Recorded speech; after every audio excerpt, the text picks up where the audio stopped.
Omar, are you going to share a screen? There you go. Thanks.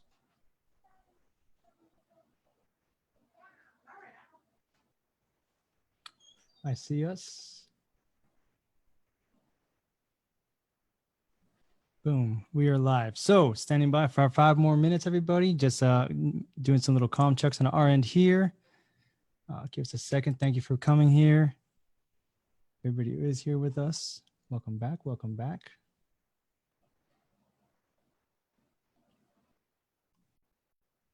All right, so this is AV Tech Talks. I want to welcome everybody back to this episode. We are here with Nat Angstrom today. Again, just a real run through this guy's creator of AV Educate is me, Omar Colon. Thank you very much. We have our IT streaming guy here is Christopher Brown, who is with us today. We have the brains of the operation, Ed Wallach, is always the brains of this operation for us. He's the one of the original co-hosts of this whole program here. Again, our special guest is Nat Angstrom, the Streamdeck operator from New York City. A couple of house rules for all the attendees. We go live on Facebook every Monday at 7 o'clock. Join the Zoom room by texting 407-504-7690. Again, that number is 407-504-7690. Unfortunately, you won't be able to join this one, but you'll be able to join us on the next one. So go ahead and text that number if you want to get involved in the panelist side and be with us on the Zoom call. Due to the nature of streaming, there may be some delay between what you see on our side and what we see on this side. So we will get to your questions when we get to them. We try to be as quick as possible. We are transparent. We encourage you to ask lots of questions. Be the sharpshooter in the room. Ask your questions to the panelists here. We're here to help you guys, educate you guys, as well as ourselves. The more questions you ask, the deeper we'll dive down that topic. If not, we will keep to the basics and to the script we have here. We don't know everything. Again, we don't have all the answers. We have a panel of gentlemen here who are able to fill in those answers. If you have questions, please ask them. If you know answers or different ways of doing things and you're in the comment section, by all means, please answer them there. We'll be as thorough as we can. Last two here, the whole session is a live Q&A session. So it's a 2-hour session. Again, highly encourage you to participate with us, ask your questions, get involved. We do a basic kind of intro class for you guys, and we dive deep into whatever it is you want to ask us about. And last little shameless plug is, share the live, share the video, share the live, invite people to AV Educate. The more we can collaborate, the more people we can get involved, the more we can do this and get out with the community. I'm going to go ahead and jump back into the panelists here. And on my screen, I see first Ed Wallach. So I'll have Ed Wallach jump after me. Special thanks for being here as always, Ed, for bringing this all together and everything. Special thanks for Chris Brown for being our IT guy. He's the guy to go to for all these questions. And of course, the most special thanks is to Nat Angstrom for sharing his knowledge with us today, and to our other panelists here with us. So again, sorry, I'll stop talking. I know I do too much here. I'll let Ed take over from here. Great. So thanks everybody for joining us. We are going to be talking about Streamdeck and Companion for control of various devices and software. Nat Angstrom is going to lead us in this talk tonight. He's going to do a little bit of demo, show us a few things. We have other people who, Andy, who has done some development as far as modules for Companion, who can, shed some insight on there. And then we also have Justin, who will be contributing to the conversation as well. And then, of course, our regular panelists who are here, who will be asking their questions and interjecting where they have their experience. And with that, I want to get into this. I actually have my Streamdeck sitting next to me. I just took it out of the box today, finally. I've had it for a few months, got it right before the shutdown. So I'm eagerly going to be following along as much as I can while I'm running the stream. So Nat, you can take it away for us. Thank you, Ed, and thank you, Omar and Chris, everybody, for having me here today. It's really great to be back with you guys to be discussing Streamdeck, and particularly using Streamdeck with Companion. So just a little bit more about me. I actually work a lot with Ed. I'm a freelancer in New York City, so I work a lot of pro audio visual, mostly on the video side, doing LED, projection, high-res switching, playback, recording, everything that you would see at a big conference or at a industrial, or if you're doing investor meetings, things like that. And like many of you, I am now trying to take all of that knowledge and migrate it into streaming and online, because a lot of events are either going to be virtual for the time being, or virtual for the foreseeable future, or maybe when they do come back, they will be hybrid to some extent. So I'm looking for every kind of tool I can get my hands on that will help me to make the most of my skills in that new normal. So I'm gonna change things up a little bit and take us to the beach, so we all have a nice relaxing evening here. I suggest you open your favorite, whoever's not sponsoring you tonight. I'm receiving no money for drinking this on camera, but I would like to, my background also, just to tell you, before I got into audiovisual, I was in the theater, I was a tour guide, I waited tables. I really enjoy entertaining people, and I don't really know so much about technology. So I'm hopefully going to be your tour guide, taking you through these pieces of technology. And we have some excellent people here on our panel today who will help back me up when there are things either beyond my knowledge or who have other specialties. You'll find that what we're going to be talking about today actually has a lot of applications beyond what I do. A lot of it was developed for the streaming world. So I'm going to go ahead and dive in. I'm going to put up, I think, can everybody see that? If you are in gallery view, it might behoove you at this point to switch in the top right corner to speaker view, Ed, so the people can see out there in the world a bigger version of this. Anyway, I'm going to assume you can all see my PowerPoint. So Companion and Streamdeck. Streamdeck is hardware. Okay, that's a little shot box, basically, a programmable soft key device of some number of buttons that can interface with all of your other devices to control them. And Companion is the software that makes it all possible. So just to tell you a little bit about where these products are coming from, Elgato is a company for content creators. They make a lot of home kits. They make green screens, microphones. They actually make capture cards. I can actually show you guys today. I am capturing what I am sending out to you with, let me switch back over to my other camera. I'm actually capturing all this on a Camlink right here. Maybe you can't see it because of my name, but so that's one of the products that they sell. They sell them mostly for gaming, but it's actually very useful for bringing HDMI cameras into the streaming world. So let me zoom back in, and I'll take you back to my PowerPoint, and we're going to talk about, kind of worried this is going to happen at some point sooner or later. So Elgato makes these, as I was saying, hardware devices that are like X keys. These are devices that are programmable. They are very customizable, and they come in all these different sizes for you. So you have, on the one side, you have the Mini. The Streamdeck Mini is 6 buttons, and then next to it is the sort of the original unit, just the Streamdeck proper, which is 15 keys. Then they have the XL unit, which is 32 keys, and then all the way on the end, you see somebody's smartphone where they're using a software version, the app. Chris has talked about that in prior weeks, and it's very useful for on the go, or if you don't want to buy a Streamdeck, although they are incredibly affordable, and you will not regret it. Yeah, Nat, not to interrupt, Yeah. but I believe Ori is running his setup using an iOS device as his keypad. That's correct. It's on my other rig, but yes, I've got that set up with OBS and Zoom. It's probably actually very useful, because I think there are times when my Stream Deck is in the bottom of my kit and I don't feel like pulling it out, and I end up just running the 3 pieces of gear that I'm responsible for that day, and having it on a mobile, easily accessible place as well would be very useful. So the one I want to talk to you about today, because it's the one I own, is the old 3 rows of 5, or the 15 key Stream Deck proper. So what you do is you buy this super handy little device here. You can see I've got one here on my table in front of me. It's connected to my laptop via a USB. The XL connects with a USB-C connector, and I believe it's still a USB-A on this Stream Deck proper. So once you have that device in front of you, you're going to go to their website and you're going to download their software, or at least that's what they would like you to do. There are a lot of great things about this software. Once you've downloaded it, it's good for Mac, for PC, and you can see many things that you can do with it. It's excellent. It's kind of built around the streaming world. You can see there's OBS there, there's soundboard, Twitch, Twitter, YouTube. It's an incredibly powerful app that I never, ever, ever use.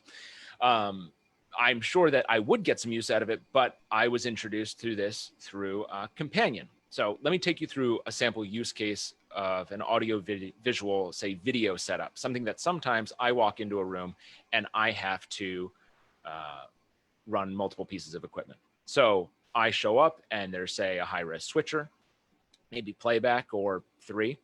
And then maybe they say, you're also going to be running the records decks today, all of them. So you could be bouncing around, triggering all these things separately and keeping your brain all over the place, or you can combine them all through the Stream Deck. So how does the Stream Deck talk to these devices? Well, we're going to be using Companion. Companion is an open source free software. That doesn't mean you don't have to give them money for it. When you go to their download page, there's actually a nice little button that says donate. I highly recommend you do that. These people work incredibly hard. One of them is actually here with us today. So go out and support the people that that work so hard to make Companion, because you're going to see tonight it's an incredibly powerful, useful device. Once you click the download button, they're actually going to ask you to create a free account. This is totally normal. You shouldn't blush at this. Just go ahead and do it. It helps with storing the build for your Companion. And once you proceed past that page, you get to the download space. And from there, there's also links to their, I think Ed's going to put this link in the website, into the chat, but hopefully on the Facebook side as well, right, Ed? So the release notes are very important because Companion actually quite recently did a huge, huge new release. The prior stable version was 1.4, and that's what I was using. And that's almost embarrassing that I was using it because there's been so many iterations of the 2.0 series going out live. You had to use 2.0 if you had a Stream Deck XL prior to now. So I finally have brought myself up into the modern era with 2.1. So there's some things that I was learning actually going through it today. It's still very familiar. But for those of you who are running an older version, I suggest moving to 2.1. It is a new, stable, formal release, and you can read all about the core updates on their GitHub website. Yes, Omar. Sorry about that. So quick question here. Justin was saying that there's, and then Justin, you can elaborate more for me if I missay this. For the XL, do not install the Elgato software. There's some compatibility issues. Do you want to elaborate more on that? Or at least don't run it with the 15 key. And as he was just talking about the older software, you can have both of those running side by side. But for the 2.0 version, because the XL requires version 2.0 or higher, it does create compatibility issues. Buttons will be kind of not where they're supposed to be, and just causes issues. So I uninstalled it myself. I don't use the Elgato software as I have only an XL now. So just throwing that out there because I ran into that the hard way myself. So if you have the XL ones, you might want to hold off on the update. Is that what we're saying? No, the XL runs only on 2.0 or higher. Oh, okay. But when it comes to the Elgato software, I couldn't agree more. In fact, I suggest you stop before you do anything with Companion, and at the very least, quit the pernicious Stream Deck app, which seems to always want to be running on my computer when I least suspect it. So there will definitely be, at the very least, be problems speaking back and forth between, if both apps are running, it's a big problem. So I think we're going to leave PowerPoint there, and I'm going to take you guys into Companion and start to talk about building a Companion setup from the ground up. So if you'll just give me a moment. Do we have Chris? Yes, Chris has something to say. I just want to say real quick, this is for anybody who's checking this out. I have shared this in quite a few streaming groups of streamers that use Elgato software. This is also good information for you guys to use with your Companion, because there is custom things that you can do with Companion that you can't do in the Elgato software. So this is strictly speaking to streamers.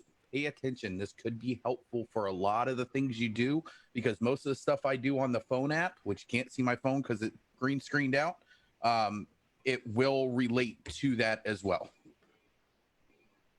Thank you. All right, I'm going to go ahead and share my desktop over here. You guys see that? All right, big black empty space.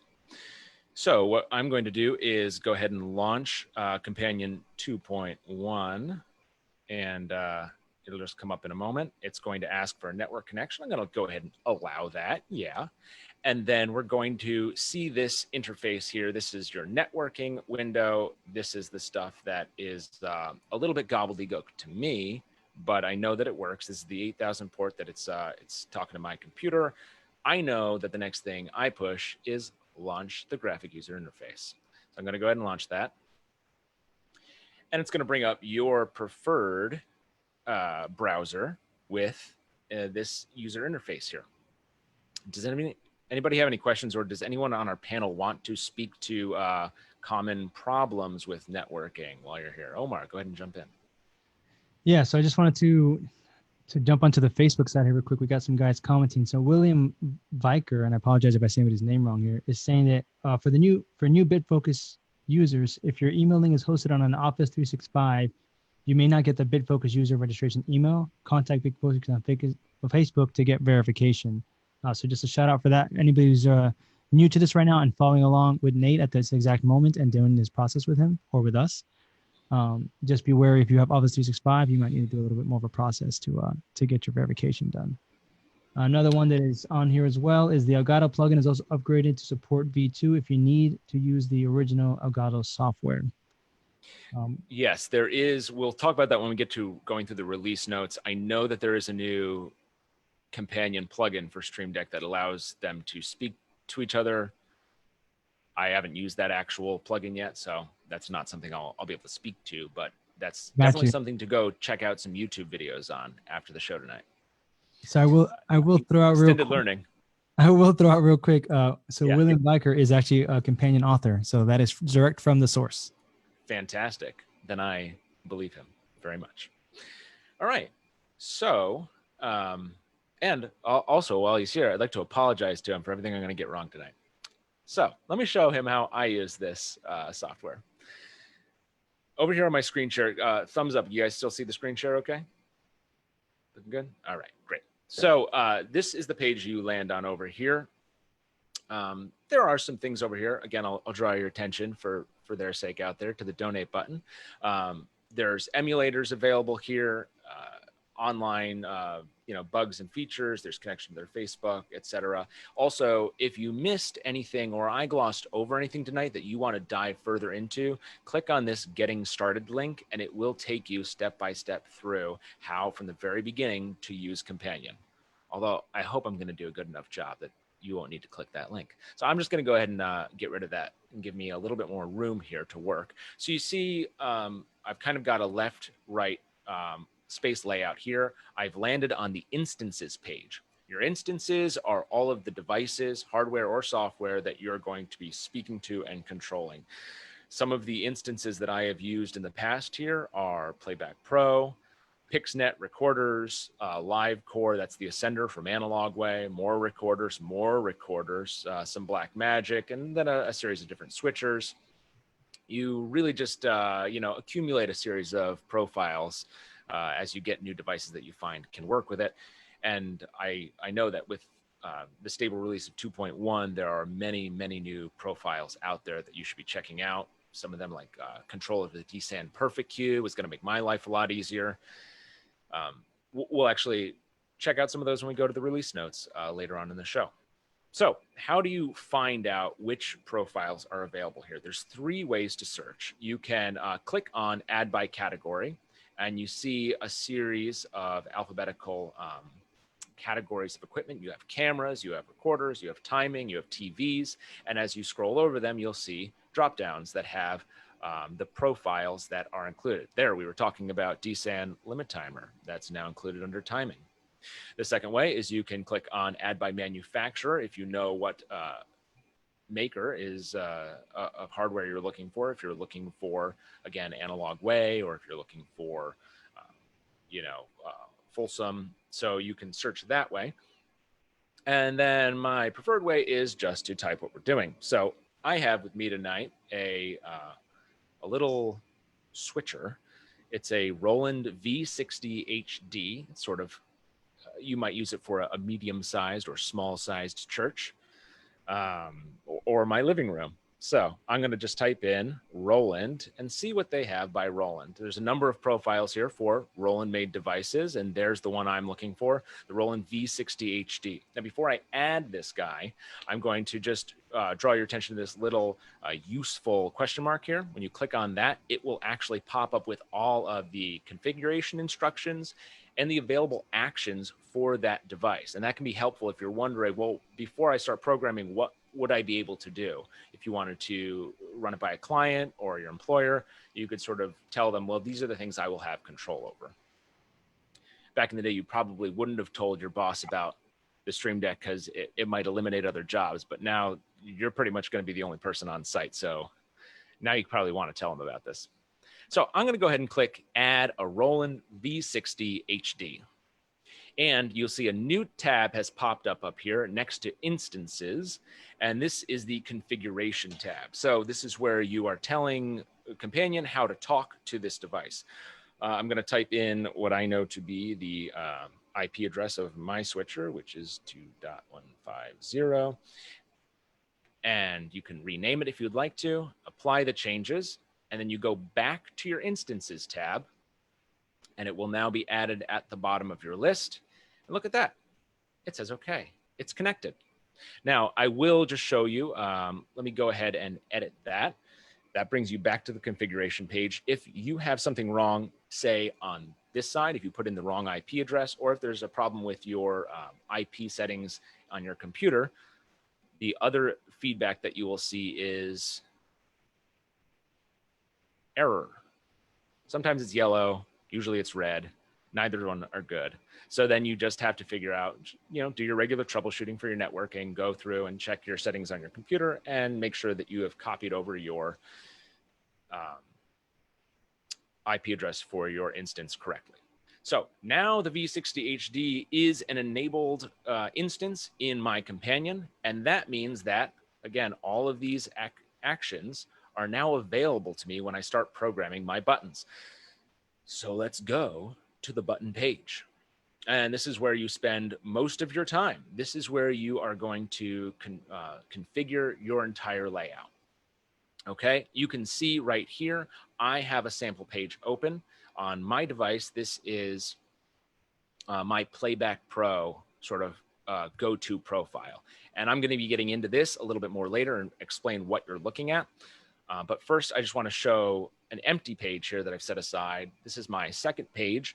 And if you look carefully, you can see that in the newer versions, because these are compatible with the different hardware versions, you can see shadows and outlines around some buttons.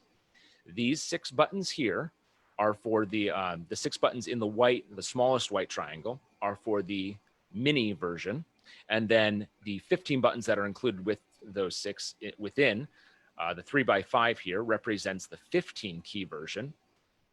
And you have the full kit is the 32, the XL version. So I just want to also, while we're at it, if you're looking at my camera here, I'm going to show you overhead with my little guy down here.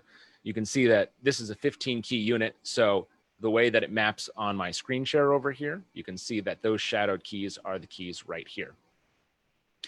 They build in for you very conveniently navigation buttons. This is useful for scrolling up and down through your pages and labeling them. What I'd like to do is take you guys through a little bit of how you use the tools on this page, and we'll want to keep an eye on those navigation buttons as you consider what kind of hardware are you going to be using. Are you going to be using a mini, a regular, or an XL? So for example, if I was building this page for a mini, you'd want to contain everything within these 6 buttons here. So let's go back to my page 1, where I have my playback profile. Let's say, okay, I need to keep 6 of these buttons, but I have to operate on a mini today. So I want to copy some of these things over to another page. So that's where you're going to use the copy function. To copy something, you select copy, then you click your target to copy, then you click your destination. And that button with all its configurations will map onto that new space. And if you realize you put it in the wrong place, or you want to put it onto another page, you use the move function. Again, you click move, you select your target, and you select its destination. And it's also 3 clicks if you want to use the delete tool. You select delete, select your target, and select OK. So if I want to migrate my 15 buttons down to just 6 buttons, I'm going to copy, say, my playback profile, move that over. I'll put it right here. I'm going to copy my, let's say, 30 seconds out, why not, and place it over here. And I'll also copy my kill button.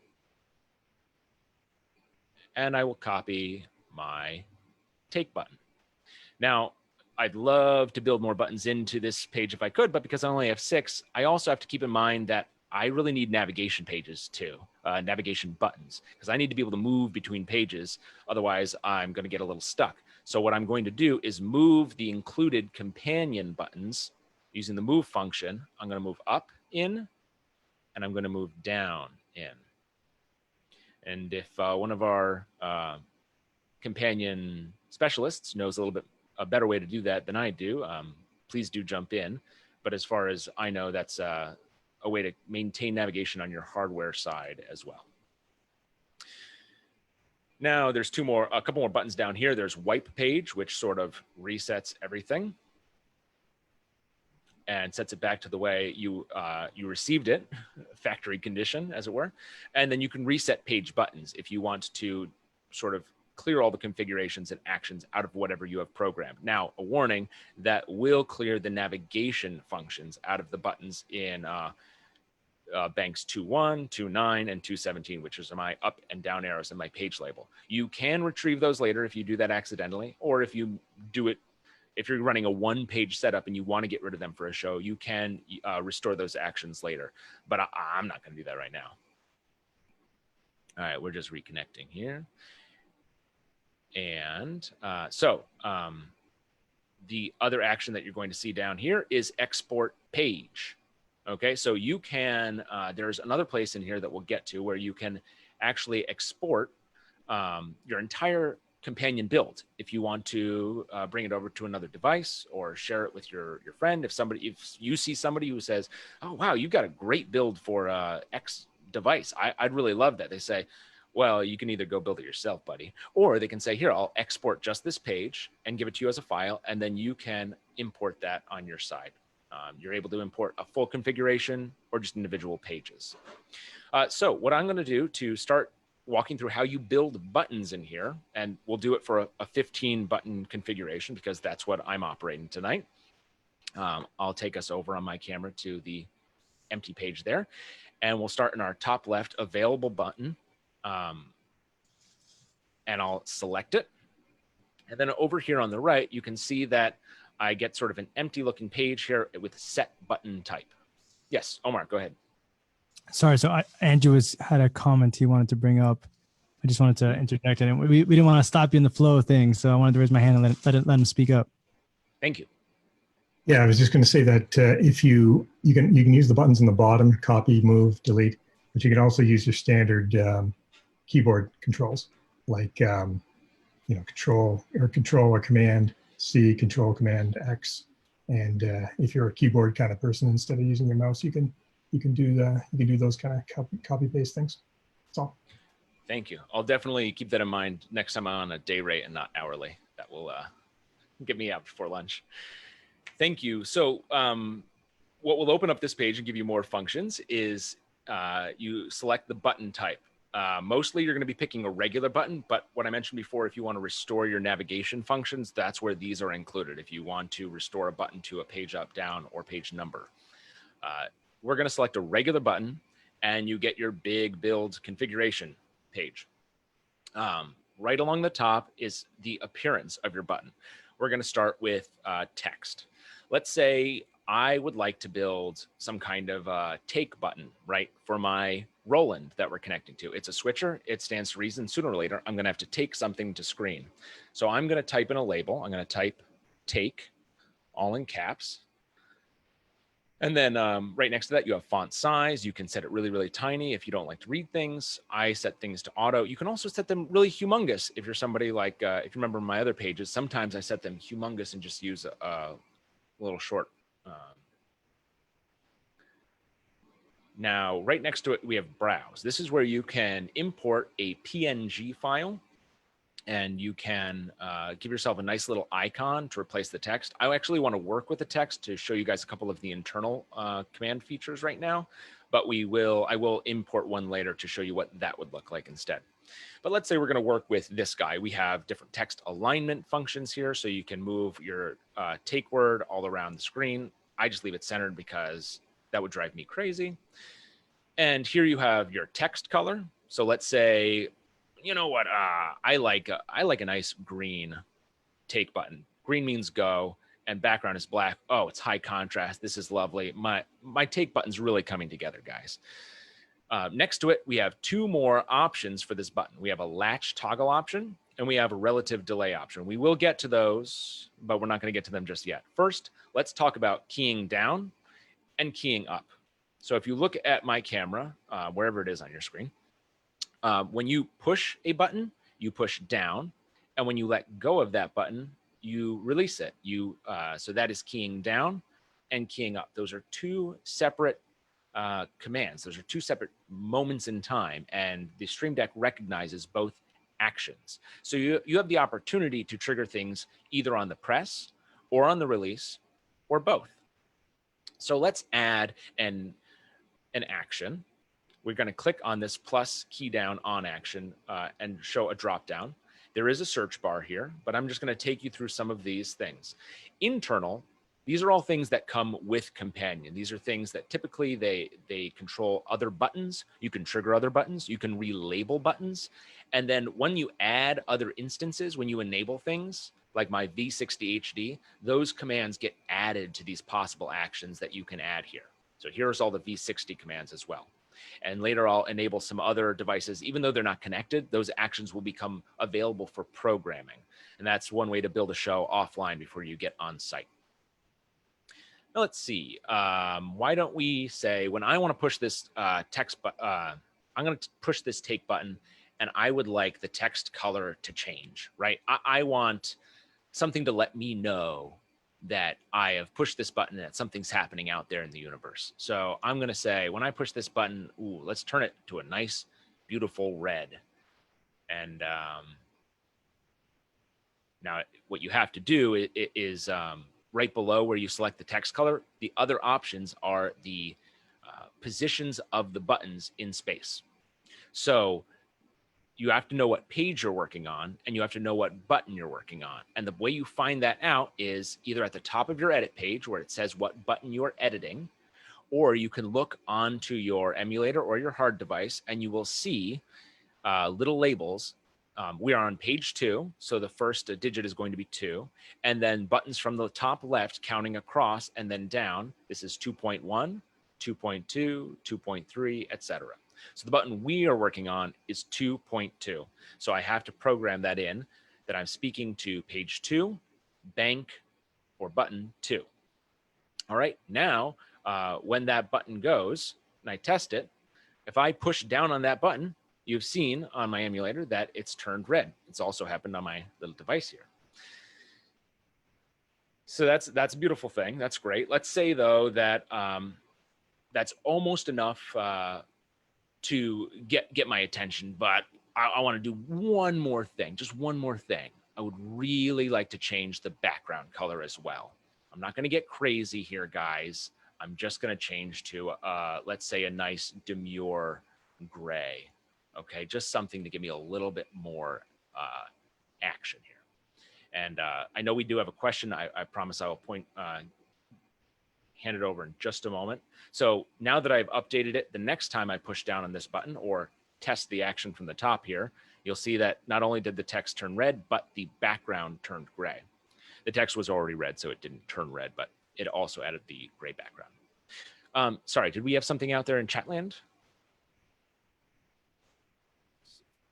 So for the Facebook side on my end, I'm looking pretty clear. Let me do a refresh here, but I think Ed did something. Yeah, Justin made a good point. Justin Butler, maybe he can elaborate. Sometimes you can get button presets depending on the instance. Depending on the hardware that you're adding, yeah. Like switchers, like the Blackmagic ATEM, vMix, which is what I'm using. All my stuff is connected through tonight. You can just drag and drop and maybe rename some stuff, but those are great because it's got the instance feedback. You know, the buttons will change colors just like on your ATEM or your switcher would. So I was just mentioning that sometimes you don't have to build everything from scratch, but a lot of times you do. Yes, and that is something I need to dive more into is understanding exactly how the feedback works, because I'd like to simplify my life.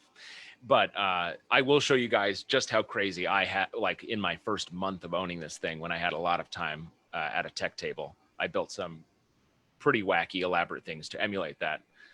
And let's just pretend, for the sake of my dignity, that this was before user feedback existed. All right, so this is great. I have now added 2 actions to happen when I push down on the button. Now I would like something else to happen when I release. Let's say I only need a little bit of attention and feedback. I would like it to return to its regular state after it's completed doing its take. So I'm going to go into the key up off actions, and I'm just going to repeat this process. What we just did, just to go over it again, we did a change button text color. We'll change it back to our happy little green, set it to the correct buttons. And then we're going to do a background change as well, just like we did before. And we're going to change it back to black and a happy little button assignment. So now when we test the action, when I push, I'll actually do this one on the hardware. When I push down, it's going gray and red text on top. And then when I release, it's returning back to black and green. So let's talk about delays. You've seen this delay column that's here as well. You can add in milliseconds how much delay you would like from the moment the action occurs. So not from the moment, if you're say adding a delay on the key up side, it's not, the countdown clock's not starting when you push down, it's starting when you key up or key off or release that button. So let's say I'm gonna add 1,000 milliseconds, right?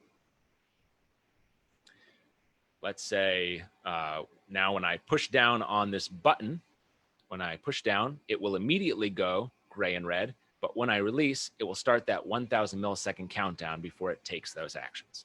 So I know this is just background color and just feedback, but this gives you a sense of how you could start to build your own macros between several pieces of hardware if you wanted to load a preset, trigger a video cue, and take it to screen in order, but give your hardware a little, brief milliseconds between each action to sort of get everything loaded to their presets. Yes, Omar. I just wanted to ask for the panels here right now, is anybody seeing any differences between what he's shown us so far and what you guys are seeing who used just the Touch OS version? Is there any major differences as far as the way they operate, or they're pretty much in tune with the double? I mean, do you have that? I know it got passed, but the double touch functionality where you click up and down, it does 2 functions at once. Is that also on the OCS, or is that just a strictly Stream Deck, physical world function? No, that is on the Companion, or on the Android or iPhone side as well. If you use Companion, you can customize it the same exact way in order for literally the app is just like your Stream Deck. You can customize it the same way where when you hit it, it takes an action and then relays the action back. So you could set, like, for instance, when I was using it with my Twitch, I have to set it up again because I just moved to Facebook. But when I'd hit my go live, when I hit my live button, it would be just like a target symbol. And then when it actually put me live, it would do like a little like glowing thing to let me know that, hey, you're live. So that was all on the app as well. So there is things that you can do that way as well. I think you're asking about like the physicality of it, like because you have the key up and the key down on the physical pad. Is that right? Yeah, I know. I kind of missed it, so I was trying to see if we could bring it back, because that was one of the things I thought of. Is that still possible on the OCS side when you don't have that. It does work the same in the app as well. I actually have a button that I was using earlier today that for OBS, when I pressed down, it started my recording, and when I released the button, then it started my stream. Awesome. So you guys aren't seeing any differences between the programs of the app side and this physical world Stream Deck? No, I've got my iPad and my XL right beside each other right now, and they're both doing the exact same thing on button presses on both. Okay, awesome, cool. So what's the difference then between using the app, the Android or iOS app, and using the web buttons? Has anybody compared those two? About $25 a year. Do they work both the same though? Is there a reason to get the app over the from buttons? my experience, the app and the Stream Decks work the same. I've used Stream Decks. I don't own one currently, but I have used Stream Decks in other instances, and they do work very identical to them. It's just the difference is you're not physically plugged into something, where with the app you're over your network. So it's each device that you're communicating with has to be on that network in order for it to communicate. Other than that, the difference, honestly, the difference is with the apps, you pay $2.99 a month or $25 a year in order to use the app.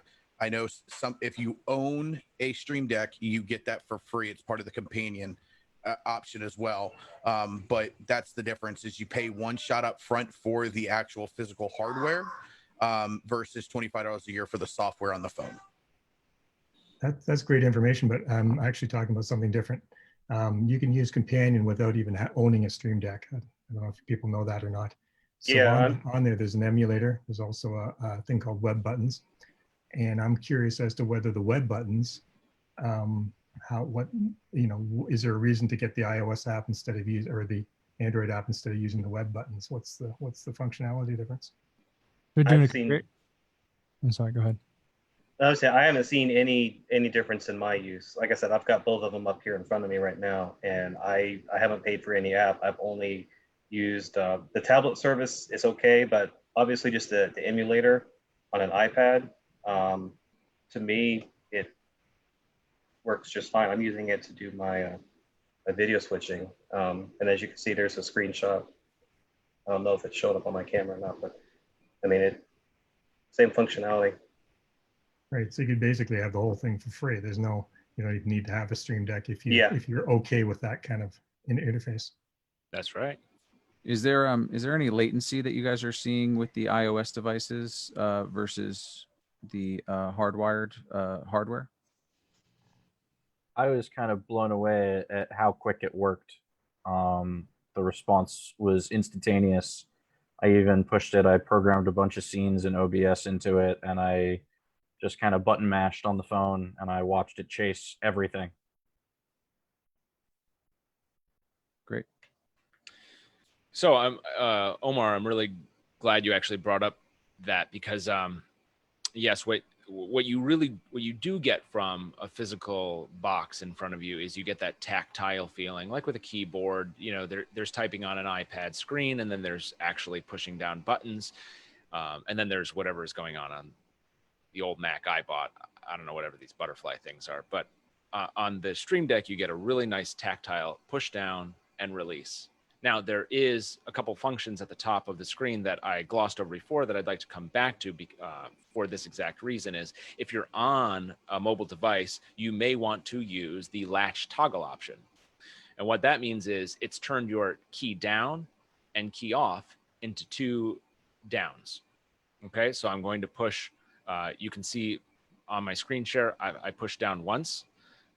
It's not going to take the key up action. My hands are off. Okay. But when I push a second time, it will now take, with the delay, that second action that I programmed. So the latch toggle is actually a great way. If you do want to break things up into, say, like, it's good if you're like, I want to turn something on and off, like records, right? You want to start your records and end your records with one button. That's great. You would just latch it on and latch it off. And maybe you give yourself a little bit of a feedback visual so that you know that your records are running. The other button that's up here is relative delays. So what we're running right now are absolute delays. They all run off the same countdown clock. You execute the action, like you key off, or in this case, you press your second latch action, and both of these 1000 millisecond clocks start counting down simultaneously. But if we were to use relative delays, and this is all laid out in, you know, again, you can go back to the Getting Started tab over here on the left menu. They will go deeper into relative delays, but it's pretty simple. It is like just building macros that add on to each other. Just to use our color functions here, I push once and red and gray happen simultaneously, but the next time I push, we will have 1000 millisecond pause before green text, and then another 1000 second after that completes, that will begin moving us to the black background. So I'm going to push again, we wait, green text, and then black background. So that's how relative delays work. And I'm going to turn off latch toggle for now. I'd like to take this button that we've just built and actually give it some real world functionality. I mean, right now I've given myself a pretty little light show, you guys as well, but I haven't done anything in the real world. So we have a real instance. We have connected the V60HD. So why don't I add a key down action that is pertinent to the V60HD? I would like to load my PowerPoint that I was showing you before and take it to screen. So what I'm going to do is find down here under the V60 something that looks like take a preset or take a source. In this case, this profile calls it a channel. So I'm going to take this first option here that says select channel for final video output. Except I don't want to load to the program. I'm sort of a preset program kind of guy. So I'm going to load it down here on the preset video or the preview bus. So this gives the V60 the command to preview some source, and I'm going to select from my very robust set of inputs here, 4 SDIs and 2 HDMIs. I'm going to select, what do we got down here? Let's go with input 5, which is the HDMI that my PowerPoint is on. So I'll go back over and give you guys that view. So right now I'm on input 6 on my Roland. That's my GoPro coming in, all grainy for you. And then when I trigger this action, the other input, the input 5, will be preset. And then on the key up off action, I think I'll add down here the take to screen. This is a way that I can, with one button, and this doesn't necessarily have to be your end user case for this button, but just to show you what it would look like, I'm going to add an auto transition, which will take whatever is loaded into my Roland as the standard auto fade from one source to another time. And I'm going to just add that here. That has no options. I will match the delay though with the other functions. And now we have a button that is not latched. So I will push down, and with the down push, we will have obviously the colors change that I showed you before. We will see the other HDMI source load to the preset bus. And then when I release, we'll begin a 1000 countdown to restoring the colors and taking that source to screen. So I am going to push down and release, and in 1000 milliseconds, you'll see it disappear. There's my PowerPoint. You don't have to stop. Don't ignore that sign. That sign's not for you. So let's get back to my camera. What I would like to do is build basically a button a lot like this, but for my other preset. Now I can go through all that work I just showed you all over again, or we can use those handy buttons. And yes, you can also use the keyboard shortcuts, but I'm going to demonstrate for you. I'm going to copy my take button over, and it just seems inappropriate to keep calling these take buttons. So I'm going to go back into my previous one and say, this is when I want to take PowerPoint to screen. So I will call that PowerPoint. And you know what, this other one, this is going to be my GoPro. So I'll call that Cam. And now you can see that I've got 2 buttons that are integrated, both a preset and a take to screen. Again, you would probably have, at the very least, a latch or a second button, which I'll show you a breakout in a minute of loading presets with one button and then a general take button elsewhere. But let's also give this camera button a new color, because you have all these possibilities. Let's be creative. Let's be creators. Be yourself. I'm going to be pink. Camera's going to be pink today, but I'm going to change the color up there, and I've got to change its restore color down here as well. There's a lot of things like this as you're building. If you get complex with macros, if you copy things from pages to pages, you're going to have to realize that you have to do things in more than one place. If you change the color here and you have it restore with an action later or with another button, you got to follow up on that. Another example of follow-up is we are no longer working on button 2.1. We are now in the third bank of this page. So all of these buttons, I've already added the actions, but I do have to update the banks all to be relevant to the button I'm talking to right now. And then the last thing I'm going to do is I'm going to change that action. Instead of source 5, it will restore to source 6. All right. So now when we push our cam button, it will do what we did with PowerPoint, but in reverse. And after 1,000 milliseconds, it will take me back to screen. And you'll see my excellent, very dynamic color choices that I've provided for your entertainment this evening. So why don't we stop there for a moment and see, does anybody have any questions? Or there will be much more, but are there any questions at this point or things to add on to that I have glossed over that would be useful insights? And Nat, because we're seeing that as a little thumbnail, can you not share your screen and then show that full screen for us? Absolutely. Thank you.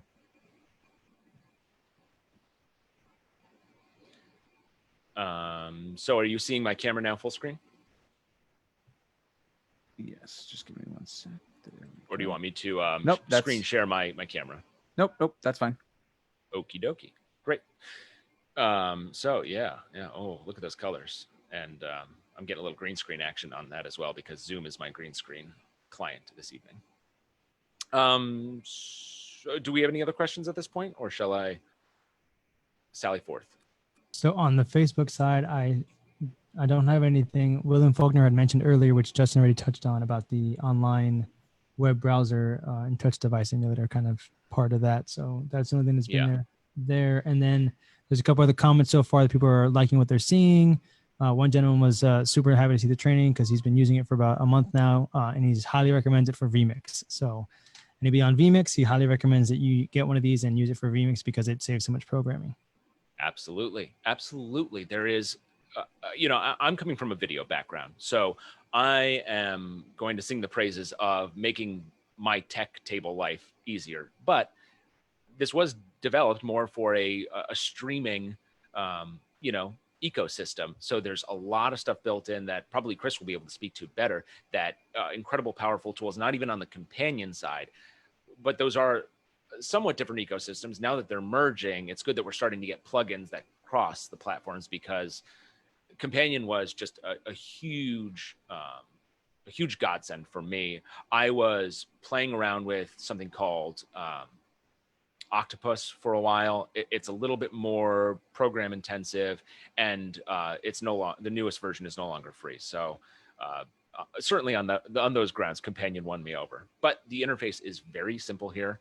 What you're seeing so far does seem very simple, but you do get more and more complicated. These are just the building blocks. As you add these things together, you will have to start keeping an eye on where you have placed things on each page, on each button, and really ground yourself in the details and the fundamentals to make sure that you don't wind up setting a whole page of buttons, getting into show, and realize that they're programming a different page of actions. Yes, Omar. So I just want to jump in and go back to what you said a little bit earlier and actually bring Bodhi into the conversation here. And can you, for the viewers who maybe don't use Streamdeck or haven't used it very much, can you tell them about how your setup is on your Twitch streaming, just to emphasize on what Nate is saying as we keep going through this lesson here, and the power that this thing has for a one-man essentially operation. And when I say this, I want to talk about that point that we made a few months ago, actually, where I was telling people that, what we do for the corporate AV side, where we are constantly, we have an audio guy, a lighting guy, a video guy, and we're all doing separate cues at the same time with a producer on site. You, on the Twitch world, the gaming side, with the way you're set up, you're doing everything as if you were all those positions as one, and you're calling all the shots, but you've taken the time on the back end between your program with OBS and Stream Deck to get yourself set up so that you're hitting a cue that takes off a light cue, a video cue, an audio cue that kills one mic, opens up another mic that goes to a different page. Like, it's doing multiple things. Can you elaborate on what Nate was saying as well for your side of the world where he's talking about? Absolutely. I'm still, like I said, I just switched over to Facebook about a week and a half ago. So I'm still updating mine to where it'll control my Facebook to where it's the same thing. But on Twitch, the way I used to have it was I have the app, the Elgato app. And like I said, I would hit go live. And when I hit go live, what it would do is when I turn my computer on, my mic's wide open, everything's open, light's not on, camera's off. So what I had it, sorry. So what I had it set up to do is when I would hit go live, it would mute my mic, it would start my OBS, it would open OBS, start my OBS for streaming, select it to the start streaming screen, then it would run a countdown timer for 10 minutes, start my Spotify, start my selected playlist that I had programmed into it, sit there for 10 minutes and play the music while I did all my other stuff in the background to get the games up and running and all the things that I was doing on stream that day up and running. And then after 10 minutes, it would automatically switch it to what I call the just chatting screen, open my mic up, turn my lights on, turn my cams on, everything like that, and get everything live for me to go. And it was all pre-programmed right into the Stream Deck. I use Companion for that because a lot of those plugins weren't there for like turning on my light. That wasn't in the Elgato because I don't have an Elgato light, so it's not in the Elgato package. I had to use Companion for that. There's a couple things that I used the Companion for that just made it a lot simpler. But yeah, it was literally one button. I was live. Everything. It just started and everything got going. It like I said, it would open my OBS. I had it set for a multitude of times where it opened up my Twitch page for me. But the problem with that is I can't program it to mute audio of my Twitch, so it would bring my Twitch up and then all the sound would double feed and back loop, so I quit doing that. But anyway, yeah, it was literally just a one touch all. I think in one folder I had over 75 actions that it was doing with the press of a button. Perfect. Yeah, and that's exactly what like Nate's getting us to, is that showing you this ability, especially in the world we're in right now, right, with the streaming side, where you are the everything guy and you need to be able to queue up all these things and be able to have it pre-programmed ahead of time. Yeah, and again, these are just the building blocks. If you recall on the page where we were looking at all the available profiles and instances, not only can you add many, many instances of one kind of device, but you can have control over, like I walk you guys through my use case, I'm controlling maybe, somewhere between 3 and 10 devices. But if I was to go back to live events now and say they also threw in, you're also going to be the projectionist today. So we want you to network to all the projectors and be able to douse or, change their inputs and edit them on the fly. Or we want you to be able to also open up an audio channel if the audio guy is off running a camera. I don't know what the world's going to look like when we go back. So, if you have these tools, then as you learn those other devices, you at least don't have to run back and forth between tables to operate them. You just get them on the same network. You bring them all in. That said, I highly recommend going with the Streamdeck XL.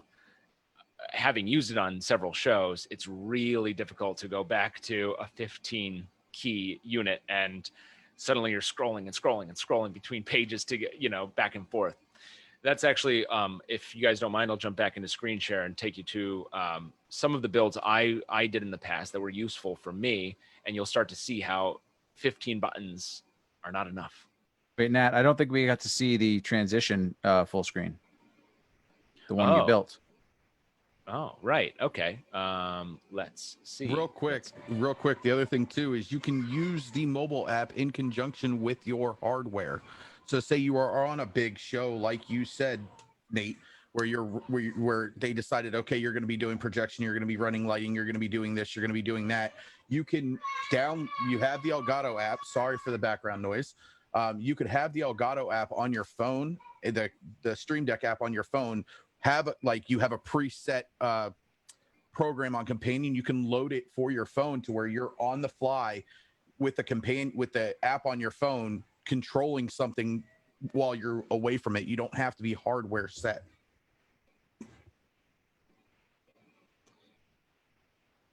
So just to do that full screen, how about I do a screen share with a second camera? And we'll just do that.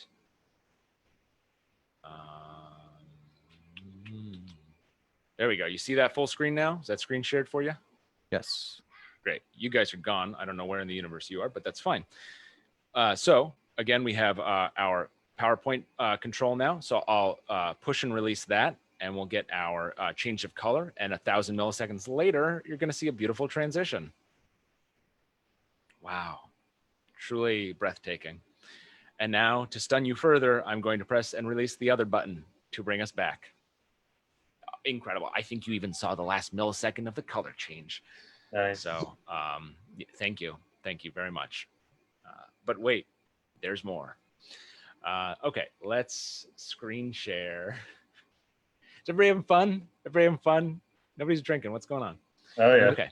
This has been great, Nat. This is awesome. I'm glad. having tons of fun. I'm used to people laughing in my face. So anyway, let's get back to over here. All right, you see that screen share there? Is that working for you? Yep. Yes. Great. Thank you. Okay, so where we were before on our buttons page, let's spread ourselves back out and get back to our buttons page. So back on old page 1, you can see this is my weak, meager, tiny, itsy bitsy 15-page layout for a Playback Pro setup for myself if I was the video switcher running an Ascender. So I have other pages that are more fully designed around the Ascender, but I have combined all those buttons to squeeze them into 15 keys and keep my navigation here on the left side. And you can just see how much real estate I'm missing over here in beautiful 32 XL keyland. So some of the buttons that I have here are the functions that are built into an instance of Playback Pro.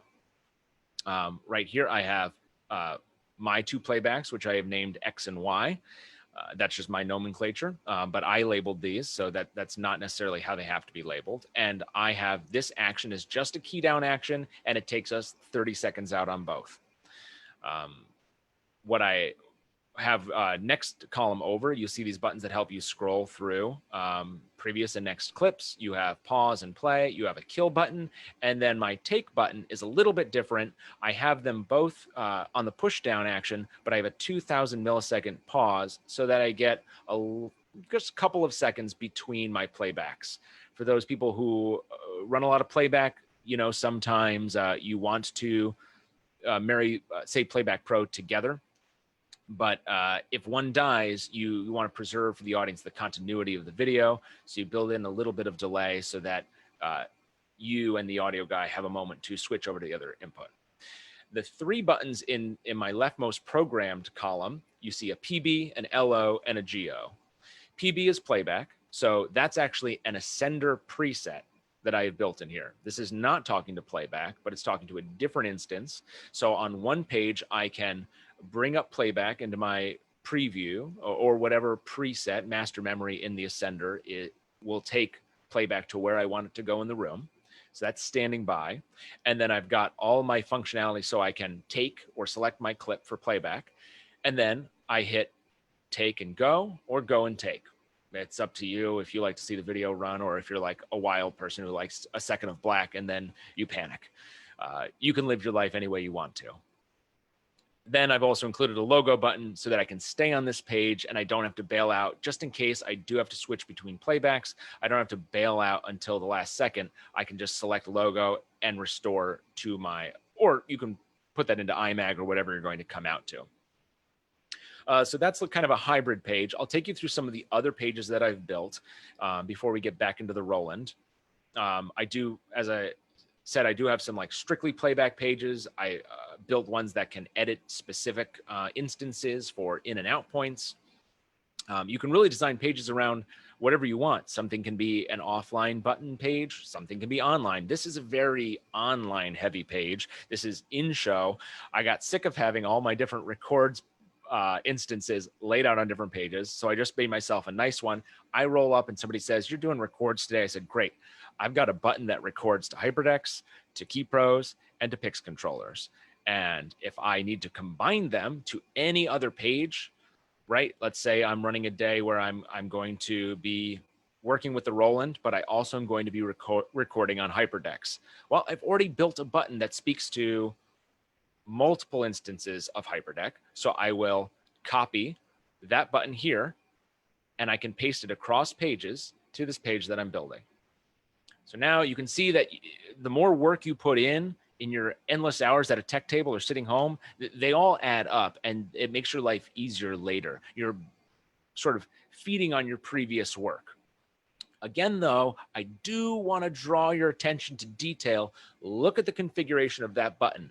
We are on page 2, and this is talking to buttons on page 5. That is unacceptable, Nat. So you have to make sure that you update them every time you move a button. Update it, update it, update it. Make sure you are talking to the place that you intend to speak to. I'm not going to fully update this because I'm not speaking to Hyperdeck today. I don't even have them in the room. Oh, I do. Ed, I do still have those Hyperdecks in the room from the other day. 2 of them, right?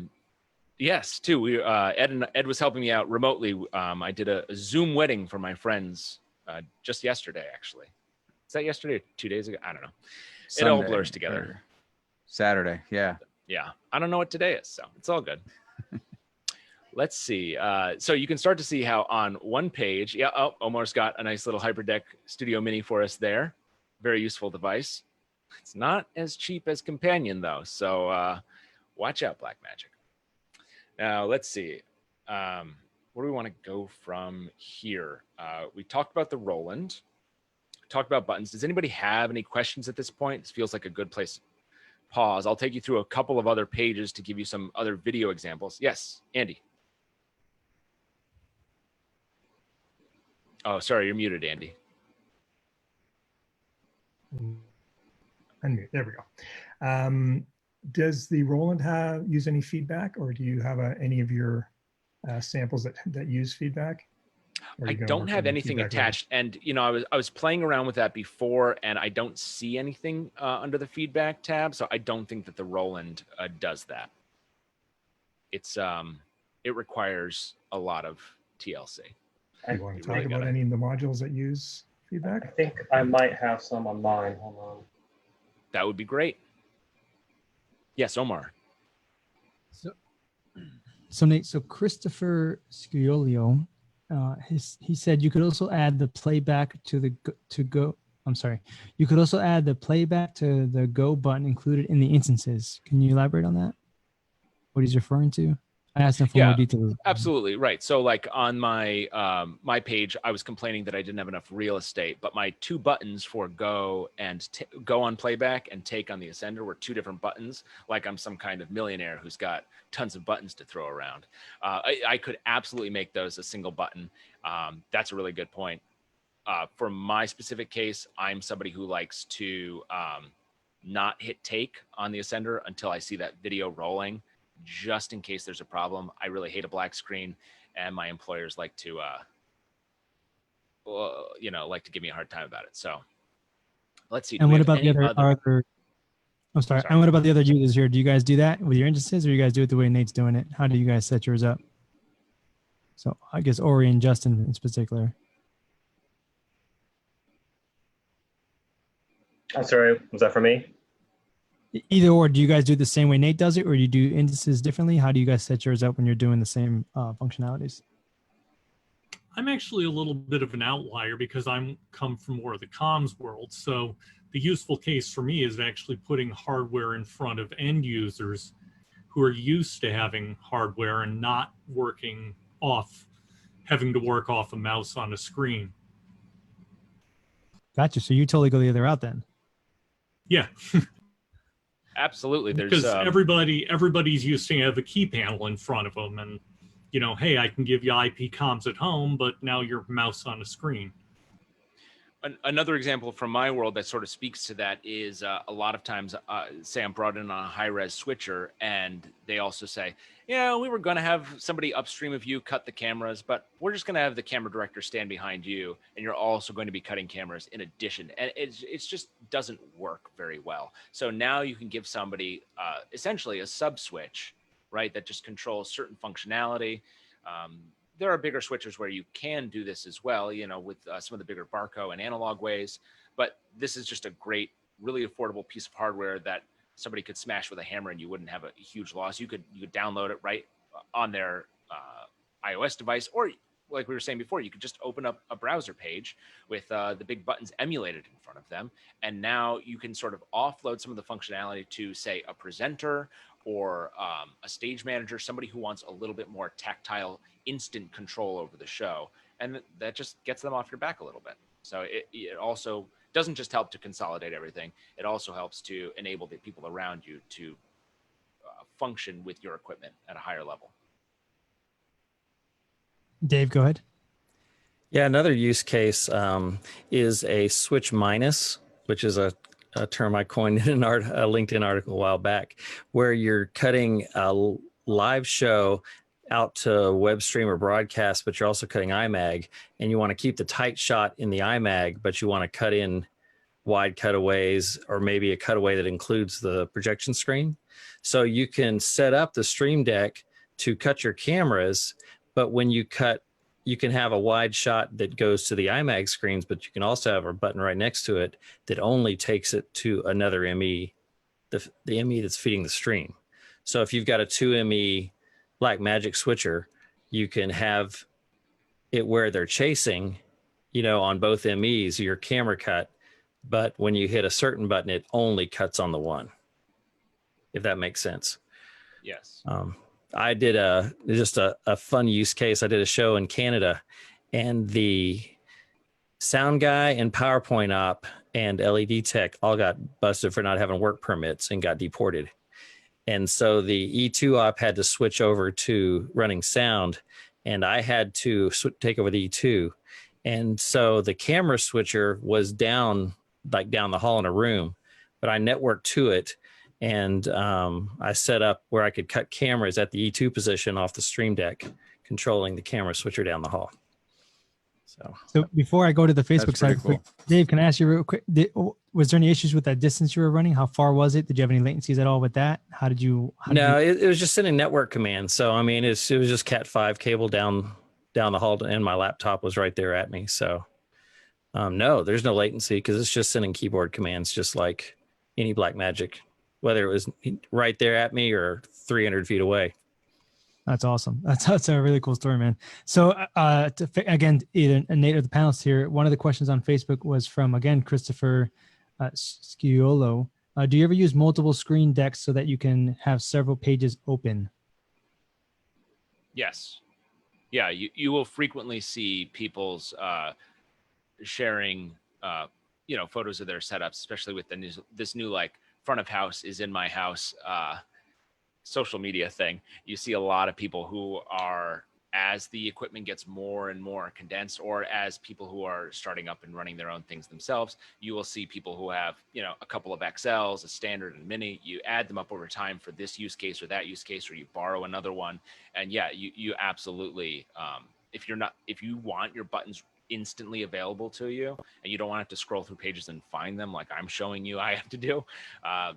Because your pages have to be kind of next to each other in a logical order, or you can have them sort of all out. I don't think there's anything wrong with that. At that point, though, you should start thinking about some kind of like rack mount, 3D printed thing so you can put them all together.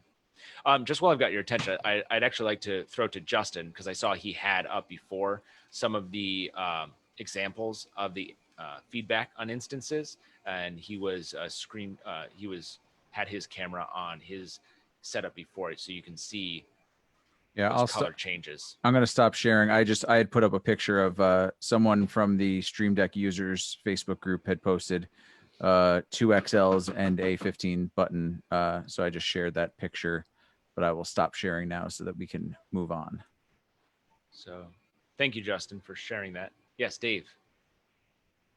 Another little piece of feedback. I found a plugin that shows me my audio levels going in and out of Zoom, I think it was. I had that on one of my buttons on Stream Deck for a while. So I knew that I was getting audio in. It was really cool. It had like 5 little bars that lit up inside the button. Is that a plugin for the Elgato software? Yeah, it was a plugin for Elgato. Cool. Sorry, can we go back to what Justin was sharing a second ago? Because like I said, I was on a screen share to the Facebook if you can audience. I think you can spotlight his video Yes. ad from the ellipses. Yep. Then everyone can see that he's as he just pushes those different buttons, it will you'll see the colors kind of move around in a way that I was doing. but he's not Yeah, having so- to do all that effortful programming. So this is a page for vMix, and these are actually, and we spoke of presets. I have a few instances that do have presets available. vMix is one of them. My key listener that I use for PowerPoint control is Vicrio, so that's another one. And QLab also. But like I said, if I had my Blackmagic ATEM on and some of those others, they would be down here too. So most of these I just kind of drag and dropped. You click on it, here, mix 2 to 4. This is for vMix. Title and graphics.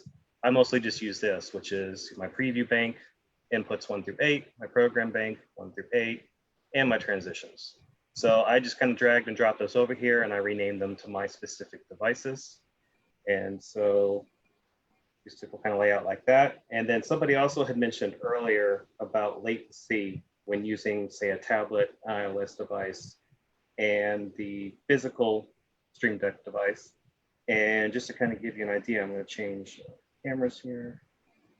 As you can see, I've got both kind of set up here, and it's pretty instantaneous. I mean, I don't know, maybe you guys, I'm sure it's delayed in the video, but I don't really see much of a delay between the buttons lighting up on my 32 key and my iPad here. So, I mean, I would say it's pretty instantaneous as far as latency goes. Now all my devices are kind of connected through that switch and that Wi-Fi hub that you see over there.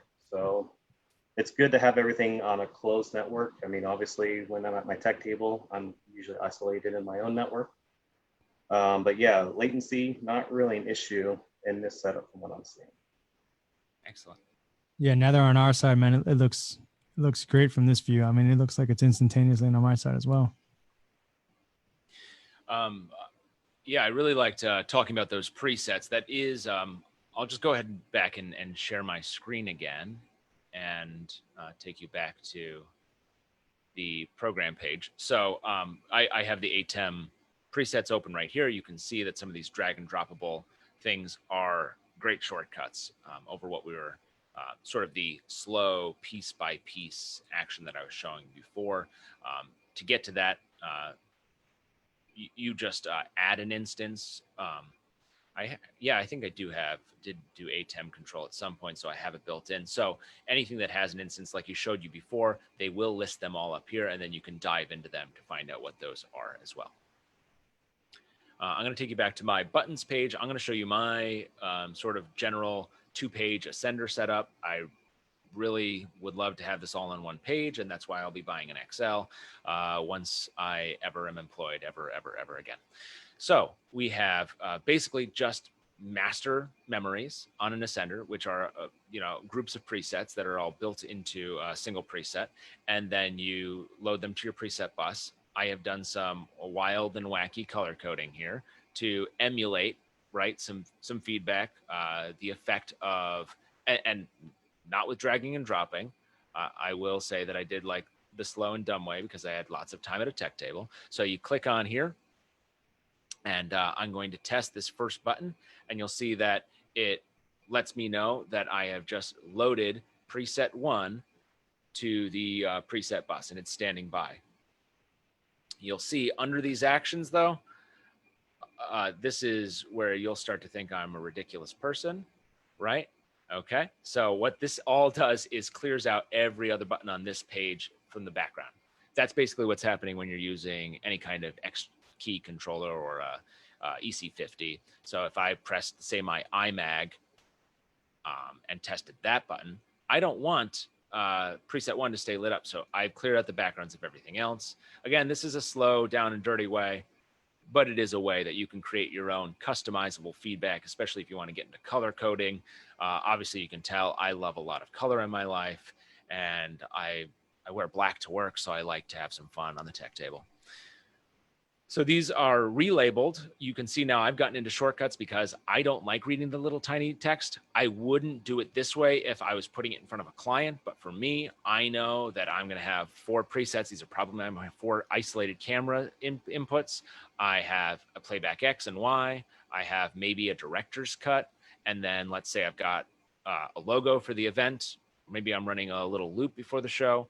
And these are my basic presets. I have built a second page where you can see some of the other things just to dive into one of the profiles, a little bit more functionality. You can see how these profiles do get kind of deep based on how much work is put into, or what's available to people who are building these profiles. This is a page where I can scroll through my different possible monitors if I want to, like, have presets where, you know, let's go to iMac and see that full screen to make sure that the camera focus is sharp. Or let's send preset 3 to the confidence monitor. Now they want to look at their logo down there. They don't want to see their iMac in the screen. So I now have some confidence control as well. And down here I have individual screen takes, so I don't have to do group as well. That's just me sort of going from a place where you've, me trying to copy some of the functionality I'm used to from the Ascender world and try to make it maybe not smarter and more elegant and more compact, but replicate what I already know, so it's in my muscle memory. And those are just different ways. You start in a place where it's something familiar, recognizable, make it something that you know how to use very adeptly so that this is a useful device to you. And then over time, give yourself room to be creative. Here's a page. Remember when I told you I just made a bunch of record pages, then I realized there's not that many controls for these records.